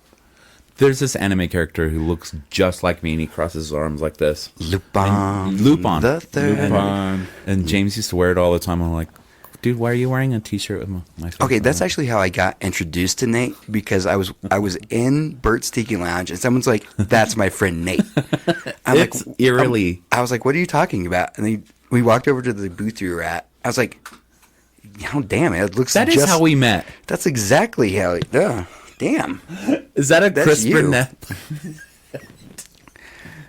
So I was on the podcast, the Badass Cole podcast. Whip it out. And they made this, and I never bring it out enough. There is a Chris Burnett puppet. That's beautiful, man. Oh wow! I did not know about that. They made this for me. That's the cutest thing I've ever seen. Yeah. And I was hanging out with them last night, and it was really cute hanging out with all of them. Did you feel like super like honored Oh that my somebody God. would like do that? I'm doing the podcast, and they were Yeah. like, it's funny you brought up that you like the Muppets, and I was like, and immediately I go, did you guys make a puppet of me? And they were like, well, we did. When I was in Monster Paws, some little girl like drew a picture of Monster Paws like from some screenshot. Yeah. I thought that was just like I don't know, that's like the best thing ever when somebody cares about you that much. Yeah. Somebody gives a fuck about you. Yes. Oh yeah. It's a great thing. I mean, there's a picture of me up there with my dog fighting zombies. Nice. There's a painting in my house, and it's really odd because I'll look over and I'll be like, someone made that for me. Yeah. Very odd. It's amazing. Eva Blaylock, I think she's talking to you, Smiley. You are beautiful. Reminds me of my movie print. Is there a movie print of me going around? I don't What's know. up, Eva? David Blaze said, still listen to Monster Paws. Much love. Champagne bike ride. Hi, nephew. I love you, man. That's my nephew. Is it really? Yeah. Oh, nice. Very cool. He's a sweet man. You have relatives? Weird. Yeah. I'm just kidding. Oh. Yeah. Fair enough. Like, pop some babies out, David. Wow. Come on. Let's. You're like, you need some nephews going on? Is that what's Eva going on? Blaylock I want to Is that be what a you great wanna be? uncle. Great uncles. Eva Blaylock says, hi, Nate. And he says hi back. Yeah, that's correct. Isn't that right? So who else, like when you were in LA, who else did you run into that you were like, Anybody you want to at? Or no? When I lived in LA, Cal Campbell was very cool. LA. Dude, I okay, talked do you know, about that. so like, I haven't watched the documentary. I need to, because I talk about it a lot. Apparently there was a documentary that they did about Glenn Campbell as he got older, and he had like Alzheimer's real bad. Well, what were they called? Have you watched it? Well, he was part of the... Marty told me about this. He was part of this... He was part of the... like the Dream Machine or something like that. Yeah. Like, they recorded everybody's music. They were the backup band for everybody. Oh, no, the Wrecking Crew. The Wrecking Crew. Yeah. And he wasn't famous yet, but he was on the Wrecking Crew before he got famous. And Well, no, but there's like a documentary where they made about him yeah. in his old age where he has Okay. like really bad Alzheimer's, right? And like, so he... Sorry. Yeah, I've never seen that. Dun, dun, dun. And like off stage, he's just like barely functioning. and they would like book these tours for him, and people were like, "That's fucked up," but like it was good for him because as soon as he would go out on stage, he would turn into his old self and just do this whole stage show, and then come back off stage and just be like completely like incoherent. Yeah, I think there's... Like, what the fuck? I think it's like a reflex memory. Yeah. Possibly. I know every time, like... Are you still in contact with his son? Do you know, or talk to we're him? friends. That's cool. We don't talk that often, but Yeah. I was watching Norm's guitar documentary on Netflix. Who? Norm's Guitar Shop. Oh, It's very cool. I never watched it, yeah. It's about this guy who started collecting vintage guitars and selling them. Yes. And then he started selling them to like people like George Harrison and Tom Petty and all these amazing people. Which, if you like those people, I'm just kidding. I love those people. Tom Petty, man. Yeah, you're talking his language right I now. talked to Tom Petty's guitar tech once because I was a stagehand at the Sturgis Biker Rally. What the? Wait a minute. What the fuck? Yeah. How was that? It was fucking horrible. I bet. And awesome at the same time. It's like lows and highs. I bet, dude. Because I mean, the audience is rough. No, the audience was great. Okay. Lots of naked biker dudes. Okay. Pretty weird. Yeah, that seems like a bit of a low. But I was backstage and we just loaded all of Tom Petty's shit, and he had these beautiful amps. You know how they try to do kind of a wall of sound? Oh yeah. So he had these beautiful. I've been to Dinosaur Jr. Yeah. My ears are still Did you bleeding. fall asleep? No, I'm just kidding. No, my ears fucking almost fucking bled. Have you not seen Dinosaur Jr. live? I have seen them. If you fall asleep live, during that show, yes. Jesus Christ! No, it wasn't like It's only because your heart stopped. it was at a festival, and I was like, I like Dinosaur Jr. I think they're great. They sound nothing like their albums live. No. No, they don't. fuck no. It is a wall of noise. Yeah. Piercing. yeah. Like they were like, how can we blow your eardrums completely out of your head? I was like, I don't know how many drugs you did before you got on stage, but this is not No? great. No. Not great. Right. Okay. That was at FYF in Los Angeles when I was living there. But yeah, when I was a stagehand, I went up to Tom Petty's guitar tech, and I was like, "Is that the legendary Telly?" And he's like, "Yeah, the Telecaster, the blonde Telecaster you've seen in almost every video he's ever played." Oh, Petty? Yeah, Yeah. And he's like, "Do you want to hold it?" I was like, "Oh, are we on a date right now?"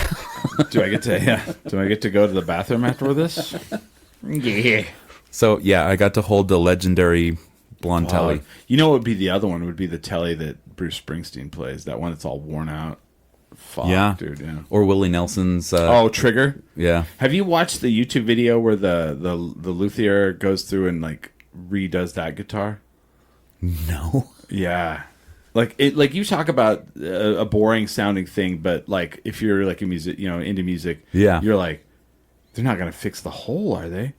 Because that Yeah, don't do that. you can't, and they don't, and he doesn't, and like, oh, it's so fantastic. That sounds great. You imagine holding that guitar? Yeah. Another great guitar I've held is the Cheap Trick. I held the 7 neck. They're coming, dude. I love Cheap Trick. I got to hold the 7 neck. Wow. Police. How heavy was that? It was ridiculous and pointless, and I loved it every second. It's like, I can't believe I'm doing this right now. Yeah. And then I got to hold Elvis's guitar. Like, I've held some great guitars in my life. That's crazy. Eva Blaylock, who am I adding? Oh, no, I wasn't saying that. One of my movies was an air guitar film called Ladyfingers. Was Eva in movies? Yeah, I mean, she should be in movies. Yeah. Eva's a looker. And cool. And our shirt Ooh. stickers had a guitar unplugged from the... Okay. I gotcha. But that's pretty cool, man. I got to see Tom Petty at of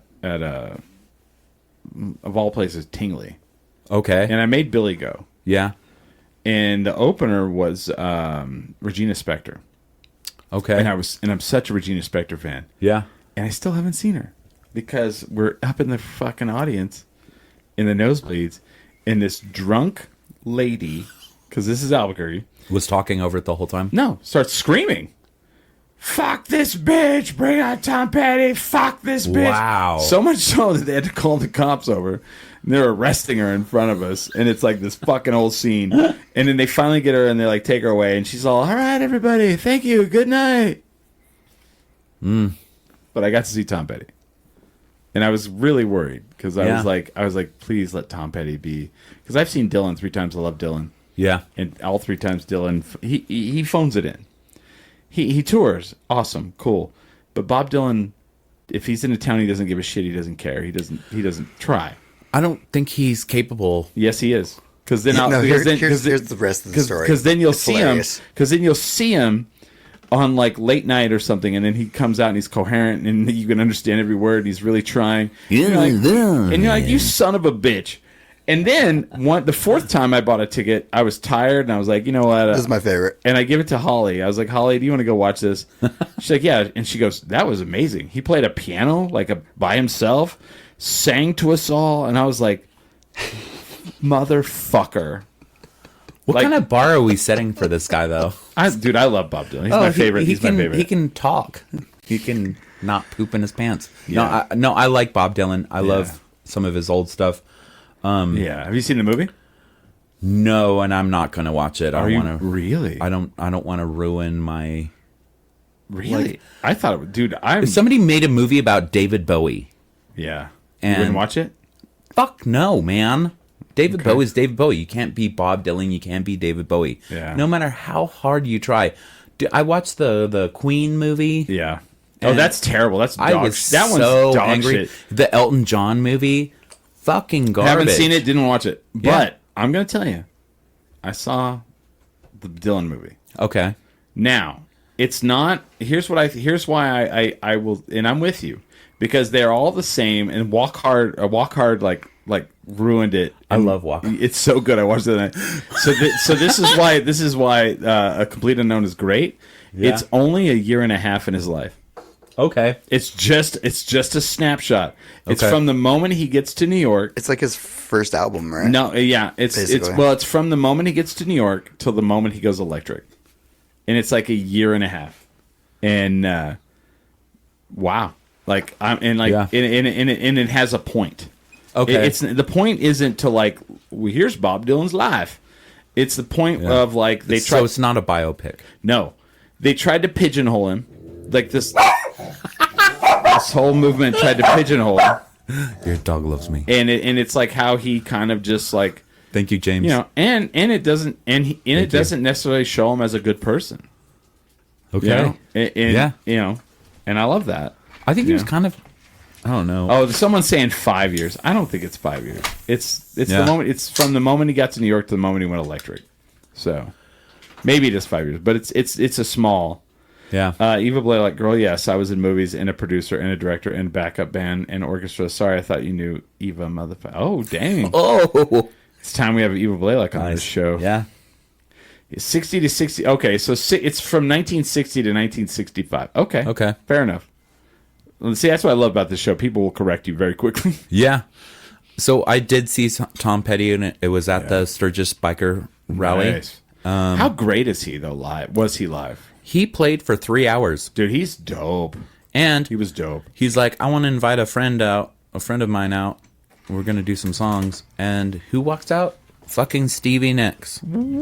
Just a friend. Yeah. Just a friend. She had a straw hanging out of her butt full of cocaine, but it was great. No, she didn't. I know. It was not true. I'm being a jackass. But I believe it. Well, they used to date. I didn't know that. Yeah. And the legend goes that she couldn't snort enough cocaine, so he had to take a straw And put it in her butt. and put it in her butt. Jeez. Yeah, that's a lot. That's where they got the whole thing from. I hope my kids are watching right now. Go to sleep. Daddy won, guys. we're winners. What's Daddy talking about?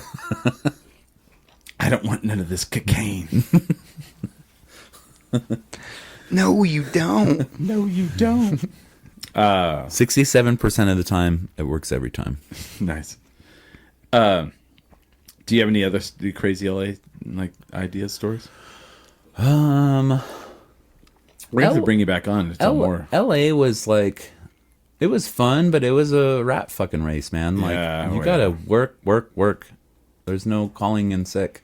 there. No. Well, you know what? You call in sick, someone else shows up. Yep. That's exactly what happens. Yeah. Fucking A. That's just the movie industry. Yeah. That's all anything. Man. It's like 95% showing up. Well, and then like everybody's like, it's who you know. It is. Yeah. And it is. Even Yeah, if you don't know how to work a door, if you show up, you'll still You'll fail up. Yeah. You fail I up. showed up. I'm gonna get those shirts made. Failing upwards, 10 drink minimum. Let's fail up, boys. Let's fail up, boys. Yeah, it was great. Yeah, like I love the Albuquerque music scene. I love what it used to be. Seems like it's still doing great. Yeah. I left for a long time and I came back. You are one of the older scene people who doesn't have bitterness towards the newer scene, it seems. Yeah, well, I think it's being monopolized by a certain. Do you really? Like it's hard. It's hard for me to get a gig. You know, Where do you want to play? anywhere. No, I the big three, Launchpad. Yeah. You know, What's the big three right now? Sister. It's Launchpad, Sister, and Sunshine, right? and El Rey. El Rey. I mean, And- well, and hold Sunshine, on. You know, I mean, well, okay. It's Launchpad, the Launchpad mezzanine, because that's a thing now. you mean the El Rey mezzanine? do you mean- Sorry, El Rey. El Rey mezzanine. Sorry, Okay. El Rey mezzanine. Yeah, that is the jam. That's Sister where I like to Bar, and yeah, it's That's kind of Sunshine. really that's Sunshine. Yeah, El Rey, and then El Rey proper. like playing at whatever weird venue. At my age, I'm like, nobody's gonna Yeah. know me. Nobody's gonna care. Kids aren't gonna care about my music. If they do, maybe that's If you're great, booked but- with the right people, yeah. Yeah. So Yeah, kids are very easy to sway. yeah. I just wear all black and do my thing. Yeah. Well, But then how would you now- how would you describe it now? My music now, Yeah. I would say it's like I'm trying to write smart pop music with a dark tinge to it. Is it like dark wave? Like I've, yeah, I would I've say, listened like, to your it's kind of like dark wave, but yeah, a little bit. Like I get those notes from I'm that. into melody, chord progression, and the melody being perfect on top of that chord progression. Yeah. I don't know, man. I've been right now. I am listening to the new Panda Bear. Okay. It's so good. Have you ever seen him? Yes, I have too. I also got to open for Animal Collective a long time ago. Oh no shit. Yeah, Joe Anderson. So- Hi, Joe Anderson. I love you. One But of- one of yeah, my- one he of my- called me. He's like, dude, the other band like Skeeved canceled. out. Can you? Yeah. Can you open for Animal Collective? This is the easiest yes I've ever fucking said in my I don't life. I don't know, Joe. Maybe I got to go to Frontier. I don't think so. Yeah, but yes. Oh my god, I got to open for these guys, and Panda Bear is just his new album is incredible. I've been hearing about it. Yeah, I've been hearing it. I guess like well, we're gonna go. So our friend group, we used to do these trips together, and we haven't Yeah. done one in a while. And Marty's birthday is coming up, and he's turning 50, and Happy birthday, Marty. so we're gonna go up to Durango, and I'm pretty stoked about it and I'm pretty sure I haven't even listened to the album yet, but I know we're gonna listen to Panda Bear the whole weekend. And when for Marty's 40th birthday, we got an Airbnb in Phoenix, and with a pool, we had our own pool, and we went to the Panda Bear show. Do you like Panda Bear solo, or do you like Animal Collective? For live Animal Collective, definitely. Sure. Yeah, man, they're hard to beat. Just Yeah, all the layers. Panda Bear. I mean, not to say that this is a Panda Bear album, because I think that Deacon Yeah. is like half the fun on this shit. Like this guy, like Panda Bear albums before were great, but this one is exceptional. Okay. And I'm a music fucking snob. I've been waiting for something great to come out lately. What about the new Lady Gaga?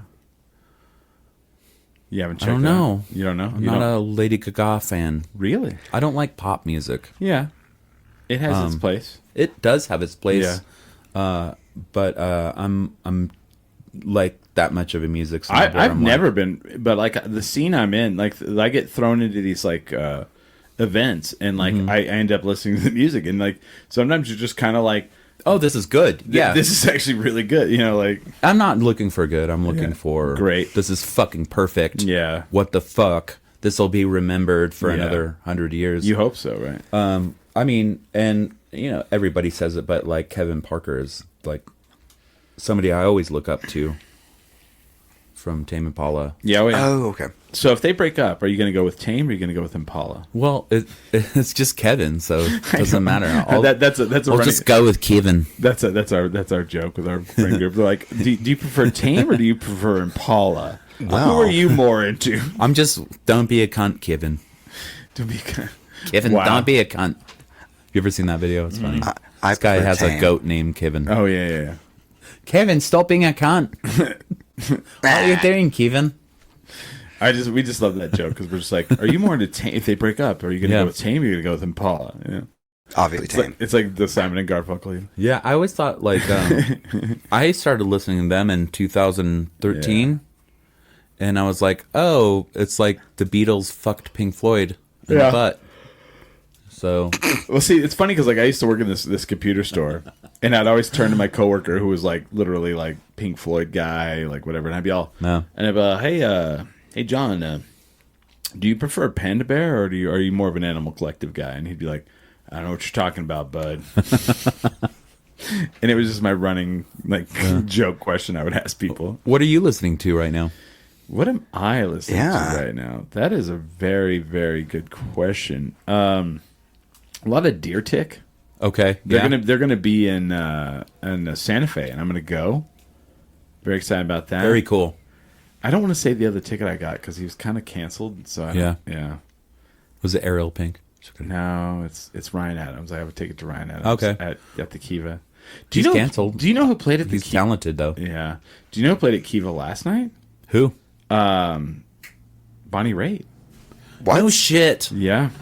My mom loves her. I should Dude. have got her tickets. So like, Sorry, Mom. I'm not like a fan per se, but she did that SNL homecoming concert. Yeah, she's brilliant. If you haven't watched that, Yeah. it is the best thing. Honestly, Bonnie it's- Raitt on that was something Jesus else. Her Christ. slide guitar is next to none. So okay, so the whole concert itself is one of the best things that came out of that whole weekend of that whole SNL 50th thing.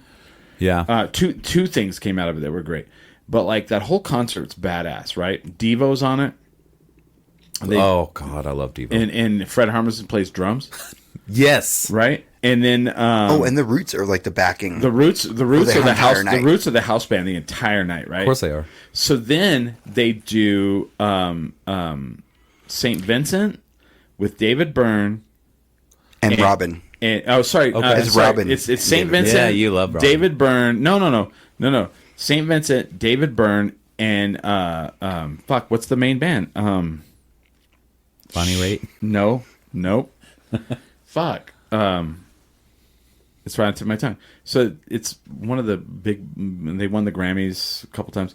Anyway, then at one point, Robin was on there too. Robin and David Byrne do a duet Yeah. Oh really? and dance. Yeah, and they have this whole like dance routine Did together. they do the like a Yes, the creepy weird dance. They're wearing Then- matching suits. Then Yeah. at one point, I love that. Keenan comes out and he goes, "Ladies and gentlemen, some of my favorite performers of all time." He's all Wyclef Jean. And, Wow. And what's her name? God dang, I've been drinking too much. The Fugees. The Fugees fucking come out. dude? And I'm like, oh my God, it's the Fugees. It's all Fugees and Funyuns. And God, what was the band? And then Bonnie Raitt comes out and does the slide guitar, right? Shreds it. Oh my Shreds god! it. She Then- makes like everyone that had been on stage before that makes them look like they were new. New. Yeah, because they are. And then the next song, I never thought I would say these three people's name. It's her, Questlove on drums, and Chris Martin playing piano. And they fucking From Coldplay. yeah, and they do a song, and it's fucking beautiful. Then It's my secret band that I actually like. Coldplay, and then Cher comes out in the outfit from the Turn Back Time video. I'm not kidding. I could turn back time. And shreds it. And then Jack White comes out and finishes. What? And is kind of like a letdown. That's like the best porn I've ever heard in my life. Right? Right? He just finishes. God, what was the band So that, hot. that played with St. Vincent and David Byrne? It was Oh, that's the one you're thinking of. God dang it! It's fucking killing me. David Byrne. Can man. someone Google it, please? The Talking Heads? There's like one of the. And Eddie Vedder did Tom Petty. Shit, who was it? And I cried. I literally cried. Yeah. And he tells like he like stops in the mid song and like the band's still playing and he's like, I miss Tom every day. And last time I talked to him and he tells about this dream he had where he saw Tom and you're like, God damn it, this is fucking beautiful. And It's so unbelievable that Tom Petty's dead. I can't imagine what the hell 2000 and what was it 2016? Yeah. When everybody died. Yeah. The day the music actually died. Man, David Bowie and Prince in 1 year. Yeah. That's not okay, man. No, it's not okay, man. And Michael Jackson. Are you a big Prince guy? I love Prince. Man. God, Prince was amazing. Right? He does everything. Everything. Dude, one of He's the like, greatest I'm guitar gonna players. I'm going to show you. Arcade Fire. Okay. Arcade Fire, St. Vincent, That's and what it was, David Byrne as one band.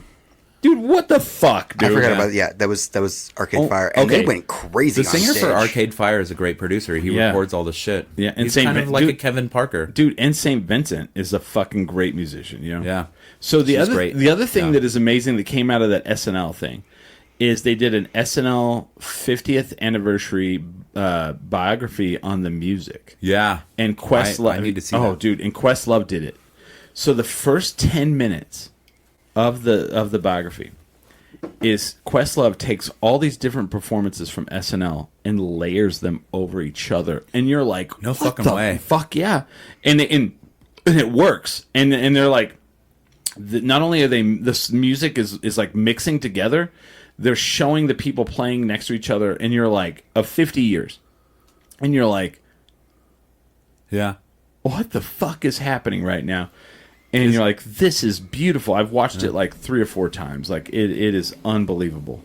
Wasn't Paul Simon doing something too? He did something on the actual episode, which tripped me out. Oh, that was who else was on the 50th was Trampled by Turtles. They did the boxer, and I was like, well, of course they did, you know. But they came out and just kind of did what, you know. Yeah. They didn't do anything crazy special, but like Lauryn Hill and fucking Wyclef came. Like, first of all, She owns it, man. they show this video of them Great singer. in a limo. Yeah. And they're like bantering, and then all of a sudden they start like rapping back and forth to each other. Nice. And then all of a sudden they come out on stage, and she's had her issues, and you're like, okay, what's Lauryn Hill's gonna be like? And she comes out and she's fucking just She's fire. on fire. Yeah. And it blew my mind, like, after seeing it, because like I had seen the like Post Malone with Nirvana thing, Yeah. and after watching the whole thing, I was like, that was awesome. Post Malone's a sweet boy. He is, and like he's that talented. guy. But like, of that whole thing, this is what you guys keyed on. You Yeah. can key on the fucking Fugees fucking on stage together, like killing it. Yeah. How did I not even know this was happening? But I was also like excited I didn't know it was happening. I think Post Malone isn't talented, but he's amazing. He's great. He's a nice guy. He's somebody that you want to just hang out with. Why does he keep doing this? I'll tell you, like, from a musician's point of view, Yeah. yeah, he's all right. All right. He can play a G chord on the guitar. I can't do that. He could play a G. Well, he could play a G, a C, and an E. Yeah, yeah. And he has good taste. He's smart. He is. He's But that's talent. yeah. It is talent. He knows where to be and what to do. And he adds personality. to There's everything something he to does. that. You know what I Yeah. mean? He's a brand. And there's something to that. Yeah, brand know? is important. Do you know? Do you know who's good at that? I know where to be and where to, you know. Yeah. And like where to take the You photo. just kind of seem to be everywhere all at once. Is that? right? I keep getting told that. Yeah. Somebody else has told you that before? Oh, many times. Oh, wow. And you know what's funny is like it's all calculated. It's got to be. Because you know there's a lot of times I'm at home, and I'm like, well, I'm at home. Let me post this photo for Yeah. you. It's, You know. It's got to be calculated. Like, unless you're just like going out and like throwing up all over everybody. Just No, like, I don't Like- see like that. what don't I know how used to do. Some people have the energy and some people Yeah. have kids like me. Yeah, It's And, like uh, I don't have kids. I would be playing shows, 4 nights a week. But I got kids and a wife and I'm trying to be a dad. I want to be a good dad, you know? Well, see, you need to do the. Here's what you need to do. You need to do the modern day Partridge Family. I know. Yeah. Yeah, Nico, my son, I bought him a keyboard. Really? And, like, he's getting into it now. Okay. And I bought him headphones, so he feels like, okay, this is private. I can just, like, do whatever I want to do. I love that. Instead of, like, because when I was a kid, I would be in my room for, like, 4.5 hours just playing guitar like a psycho. Because I was always grounded. And then, like, I don't care who hears me, which is a good attitude to have. But, like, I think for Nico, like, being able to feel like he has something in his own head and his own ears is nice. And he's a lot less on his fucking screen. Yeah. Yes. And he's playing music. Yes. MJ says Nirvana with Post Malone was better than it seemed it would be. I agree on that. Did you see that Nirvana did a concert to raise money for the fires in LA? No. No, I didn't see that either. Yeah, so I watched some of it. And so immediately everybody Was goes... it Post Malone singing? It was a lot of people. Okay. So Kim Gordon did some songs. Yeah. Dave Grohl from Sonic Youth. Sonic Youth? Yeah. So Dave Grohl's daughter did All Apologies. Wow. It's fucking great. Very cool. And then Joan Jett. What a Nepo baby. And then Joan Jett, She's wow. a Nepo baby, but she's fucking... Totally kidding. But then Joan Jett did some songs. Hell yeah. And Joan Jett kicks ass. it's pretty sick, dude. I was like, holy shit, that's cool. So, like, I agree with that the Post Malone Nirvana... Like, someone's like, oh, this is a travesty if they tour together. And I'm like, is it? Don't go. If you don't want to buy the ticket, don't go. Well, if they come around anywhere near here, will I go? Yeah. Do I want to see Pat Smear? Do I want to see Chris hell yeah. Novoselic? Do I want to see fucking Yes. Dave Grohl? Yeah. Yes. And in Post Malone singing, I don't give a fuck. Like, would I prefer Kurt Cobain? Yeah, but that's never going to happen. Never gonna happen. I've never seen Pat Smear live. Like, No. that's actually something I want to do. Yeah. And I saw the Foo Fighters. And Pat Smear had a side band before he was in Nirvana that was already famous. Yeah. Yeah, well, He's brilliant. he was all right. He was in. Agree. He was in like No plays- Doubt, right? No, And the one time- no, he was not. No, He You're way looks off on like a that. guy that was in No Doubt, though. He does. You're right. He does look like that. Because there was a joke. That's why I was thinking about that. There was a joke on MTV. They were like, "That guy's Pat Smear, right?" And they're like, No. "No, Not- no, I'm not. not No, even- I'm not at all." The original guy that dated Gwen Stefani. Because that was him, yeah. That's what the song Spider Webs is about, right? You imagine being in a band with your ex and she wrote a song about dating you? It's called being in the Mamas and the Papas. No.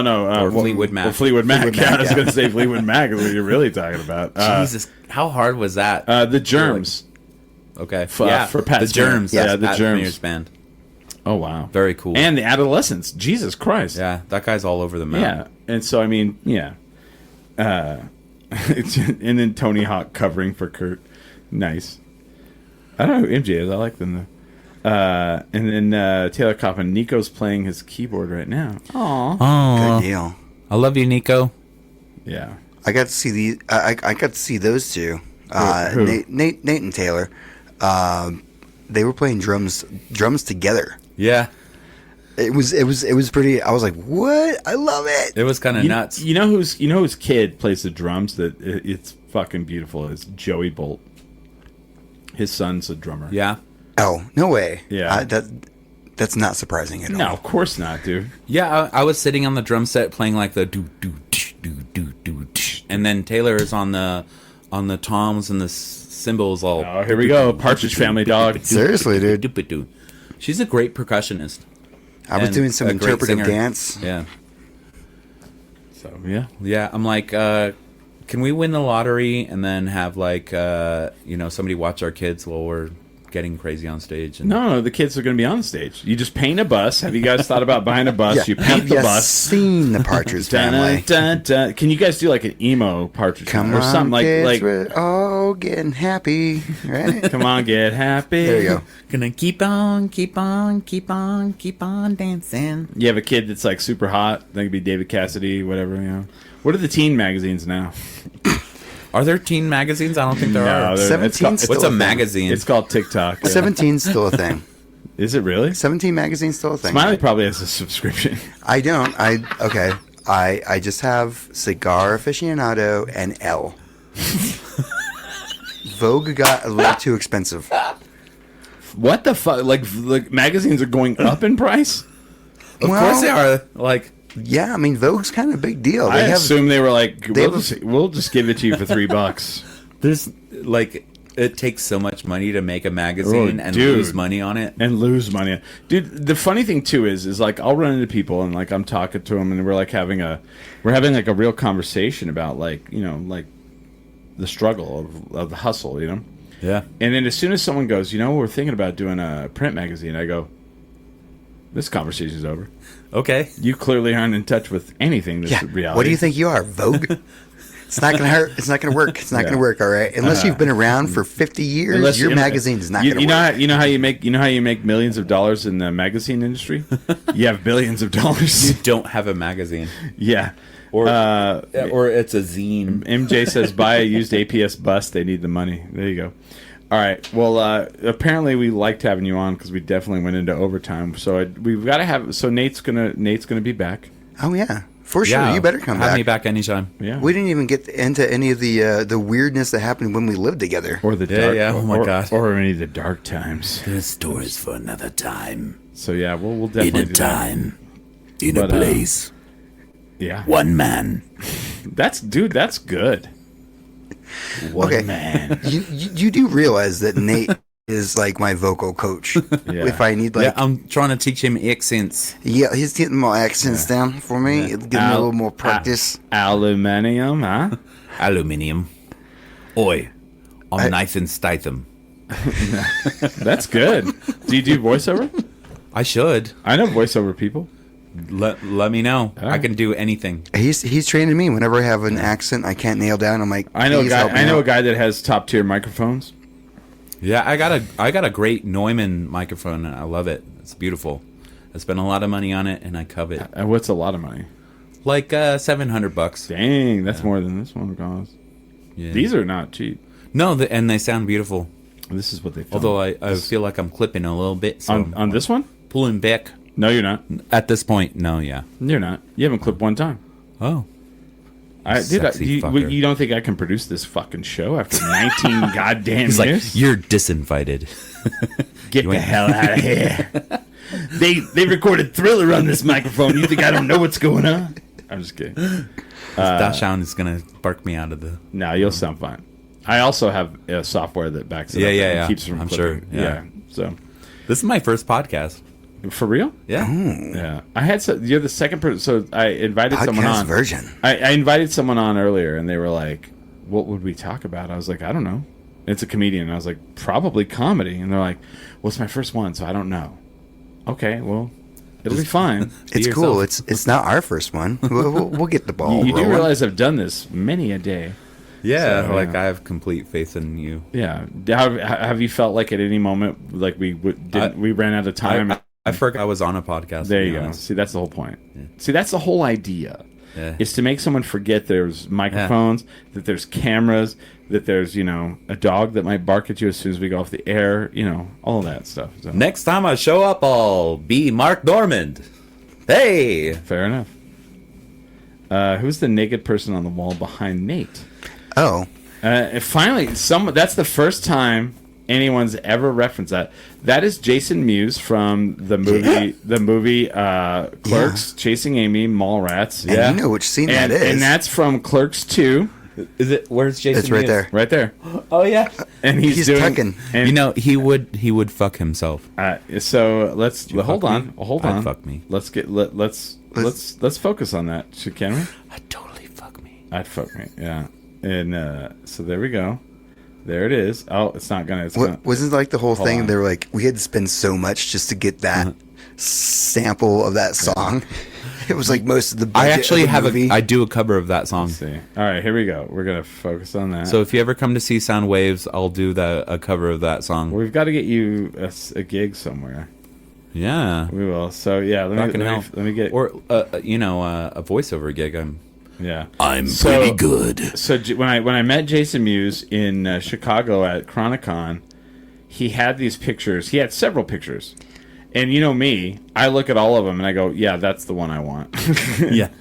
That's definitely. Because I Here, love. I want you to That's sign the this one I want to. Yeah, because I love Silence of the So Lambs. hot. So that's and that's the scene where they're outside of the in Clerks 2, they're outside of the movies, and Silent Bob hits the button. It's all doom, doom, doom, and he goes, oh. And he starts doing the dance from Silence of the Lambs. And then they cut away and they cut back, and he's literally like tucked. Would you fuck me? So I bring it up to Kevin Smith. I go, I had to buy the Jason Mewes where he's tucked like that. And Kevin goes, yeah, he used to do that all the time, right, for us. So none of it is like out of character. That's what he actually used to do. So I saw him at the grocery store on... Kevin Smith? Yeah. You're the second... or maybe we had this conversation before, but somebody also told me they would always see him at the grocery store. Yeah, I saw him at... It's like the Smiths. It's like LA's version of Smiths. I saw him with his wife. Oh, wow. Yeah. That's And cool. I think it was just after his heart attack. His wife was there. His wife was there, too. I met him, his wife, and his daughter. Yeah. Yeah. And then Jason Mewes. And then I partied with Brian O'Halloran, Dante... Okay. From Clerks. Yeah. And then the guy from... No fucking way. A guy named Trevor, who I have in my phone, who was... Trevor was the best, dude. He's from Clerks 2, and he's from Clerks 3. Okay. And in Clerks 2, he's like the religious, nerdy guy Okay, yeah. that loves Lord of the Rings. Yeah. And in the third one, he becomes like a King Diamond fan. I partied with that guy course. a lot. We partied with that guy a lot man. in Chicago. He was really cool, and he was in a movie like early on, like he was in a bunch of movies, and he's now like since given up Hollywood. And so anytime you're in the Bay Area, hit me up. I'll come out. We'll have dinner. Some people just do. They just give up Hollywood. They're like, no, I don't want to be around these demons, man. Yeah, it was kind of that. It's kind of weird. Kinda People will either do something for the money, or they'll like, no, I want to save my soul. I don't know. But he does the cons with Kevin and those guys, because they'll make pretty good money doing that, Yeah, I've heard Bryan Cranston said, like, I got really good money. And he walked around in a Bryan Cranston mask. I love that, yeah. And then he took it off. Okay, El Paso's not a big one. It's a little, like, because there's different tier of Comic-Con. Albuquerque's actually becoming one of the big tier Comic-Cons every year in the United States. It gets bigger. Because like this year, I think there was like 35,000 people over the weekend. Yeah. That's pretty big, man. I heard That's not from a certain fire chief that you guys were at capacity. I don't know what you're talking about. So I don't think that's insane. So That's awesome. Capacity at Civic Plus, that's big. So, like, one of the guests at last year's El Paso, he was only there on Friday, which Fridays are usually the weak-ass day. Okay. Saturday's the day. He was only there Friday night, and he made $10K. Just being there Friday night. Fucking hell. Can you imagine, like, going somewhere Friday night, and they're like, here's $10,000. Like, fuck. Yeah, if you get offered a movie like some comic kind of movie, just say yes, because Yeah. you're going to have a career showing up to Comic-Cons after. Right. That's a thing, right? Oh, no. Well, even just check this out. People will recognize me from the 2 seasons I was on Midnight Texas. Yeah. They'll be all, you were on Midnight Texas. And I was like, that is true. I think from now on, every time I see you out, I'm going to be like, oh my God. Are you from Army of the Dead? Did you play a vampire on Midnight Texas? I did. Weren't you a high school kid in that one movie, Daybreak? Yeah, no one ever notices me in that one. I had a fun time on that set. But Some people come up to me like, they're all, you were in that band Monster Paws. I'm like, oh, yeah. I'm older and fatter and... No one comes up to me. Yeah. that is a lie. Because of fear. People always come up to Yeah, maybe it's fear. When I walked up to Taylor just before we got married, or before we started dating, and I was like, oh, hey, it's me. And she looked at me and she's like, all... like, started watching the band again, and I tapped her on the shoulder again. She's like, what?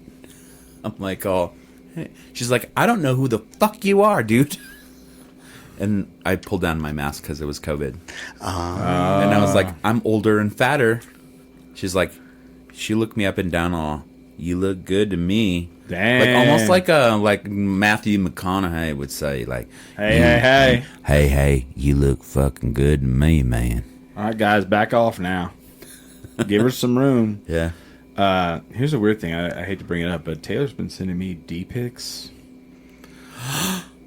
Ooh. She's probably got a whole bunch of them. All right, let's get out of here. Plural. She's got day pics in her pictures. Hi to everybody who's watching, and thank you for watching, Yeah, and I love you guys, Oh, heck yeah. and I love you guys. Yay! We you, love Nate. you too. Thank you for coming on, man. Yeah, it's a pleasure. What part of town do you live in? Ridgecrest area. The mayor of Ridgecrest is here today. Hello. Hello, boys and girls. That's what the mayor talks like, right? Yes. Chris likes to call it up the hill. Up the hill. Oh, you're going to up the hill, huh? It was really fun walking to that party last night. Though I'm with like my coworkers, right? And we walk in and we turn the corner and everybody goes, "It's the mayor!" Oh yeah, I've heard that. People have been calling you the mayor. Yeah, mayor of downtown. And then someone goes, "Mayor of Albuquerque," and I'm like, "Nah, not the whole city. Just downtown. I don't give a shit about the west side or the heights. Or North Valley's even cool, South Valley's cool. Up the hill, you're as he cool. puts it. You're cool. Fuck you. Fuck you. Fuck you. You're I'm cool. out. I'm out. But right on, man. Well, thank you for coming on. Yeah. Wait, hold on. That was fun. Taylor says, "Dick pics for you, Chris Brown." All the gross dudes from Albuquerque, in fact. I'll be the judge of that. My wife is my life, and she's full of spice. Nice. I appreciate that. Yeah. Thank you for coming on. We'll have you on again. Thanks a lot. You'll be back. Probably, sooner than later. Yeah, hopefully. For sure. And get yourself out. If you're listening to the show, go check out Sound Waves. Where can they find it? On YouTube and SNDWAVS. I'm not trying to make money off of my music. I'm just Just trying to get it out there. listen to my music. If you like it, you like it. I've got it on my cap. I like this MJ person. They said, "Fuck the West Side." Agreed. Just saying. Fuck them. 98th Street. I'm just kidding. But, so check out Sound Waves. I think we have a show out there in a couple of weeks. We're gonna do Goth Fest, I'm pretty sure. So come check us out. Yeah, we're gonna be at Sandia Music and Sound April 6th. Yep, there it is. Doing a private show that everybody's invited to. And private, we mean we can have alcohol. Smiley with your alcohol connection. You mean our sponsor? Yes, Let's do a shot. Topo Chico Seltzer. I don't need one, but Just kidding. some of us have to work in the Being morning. silly. Go check out Duke City Championship Wrestling. Go watch the YouTube channel, and then go check out all of our social media. Like and/or subscribe. Here. Oh, I need to point this out. Hold on, let me pan it back. Facebook sent us a notice that they are going to cancel all video on our Facebook page after 30 days. So please, I know that I'm talking to the older crowd that watches. Go to our YouTube channel and subscribe and watch, because all our videos will be there. So it's not going to stay on. Apparently they're not going to Lazy. keep anything after 30 days. They're going to delete. Lazy. Yeah. Boo. But YouTube will keep it. So please go on and just follow us on all social media. We're on Blue Sky. I'm on Blue Sky. I'm on Instagram. I'm not on that yet. I should get my life together. That's apparently the Wolf one. Yeah, I think it's when I'm on Threads. I got to get on to. I'm even on TikTok, but I don't ever look at that. So anyway, go follow us on any of that. YouTube number one. Please like and subscribe, and it'll tell you when we're live. So we have some killer guests coming up. We have the mayor, the hopefully the next mayor. We have a mayoral. You know what she asked me? She goes, "So do I bring my own beer?" I was That's like, what I thought. "No, we have beer. We have plenty." So, I didn't drink 10. I feel bad. Well, No, that's- 3, si- 4, yeah, 5, it's 6. 6. I made it to 6. Lazy. I know. You have no So skill. I- You have I no didn't- skill. I didn't meet the 10 drink minimum. You don't get to take the Route So, 66 championship Now I belt behind you. gotta pay out the butt. I had 3. He does not have to pay out the butt. Whatever that means. Whatever. Yeah. Once the camera goes off, we'll find out. All right. So awkward. I want to thank you guys for watching. I want to thank Nate Santamaria. Do you prefer Nate Santamaria or Nathaniel James Reed? Well, I'm Nathaniel Reed, but everybody like Santa Maria is your stage name. Well, my stepdad adopted me, so oh, that was your name. Yeah, it was my name, and it's given me a lot of shit trying to file taxes and all that stuff. And okay, so yeah, that paperwork. Don't change your kid's name; just leave it the way it is for all you people out there. And dude, this MJ person, they rule. They're all, and when you go to work, put all the pods on replay to help the algorithm damn straight. Mm-hmm. Hell yeah, help it out. All right, well, thank you guys for watching. Thank you for being on the show. Thank you, Smiley, Thank you so much. showing up, even though the time changed. Yeah, we made it 2 minutes late. Yeah. So yeah, and I'll see you guys in the shout out to what is this? Someone said shout out to Smilfers. Hey, that would be me. Okay. Smiley, I'd like to fuck. Okay. Thank you for that's my favorite nickname. Smilfers. It's Smilfers. All right. Or cute. Papa Smilf. It's the other one. Shout out to Smilfers. That's so funny. Thank you guys for watching. With that, we are 10 drink minimum.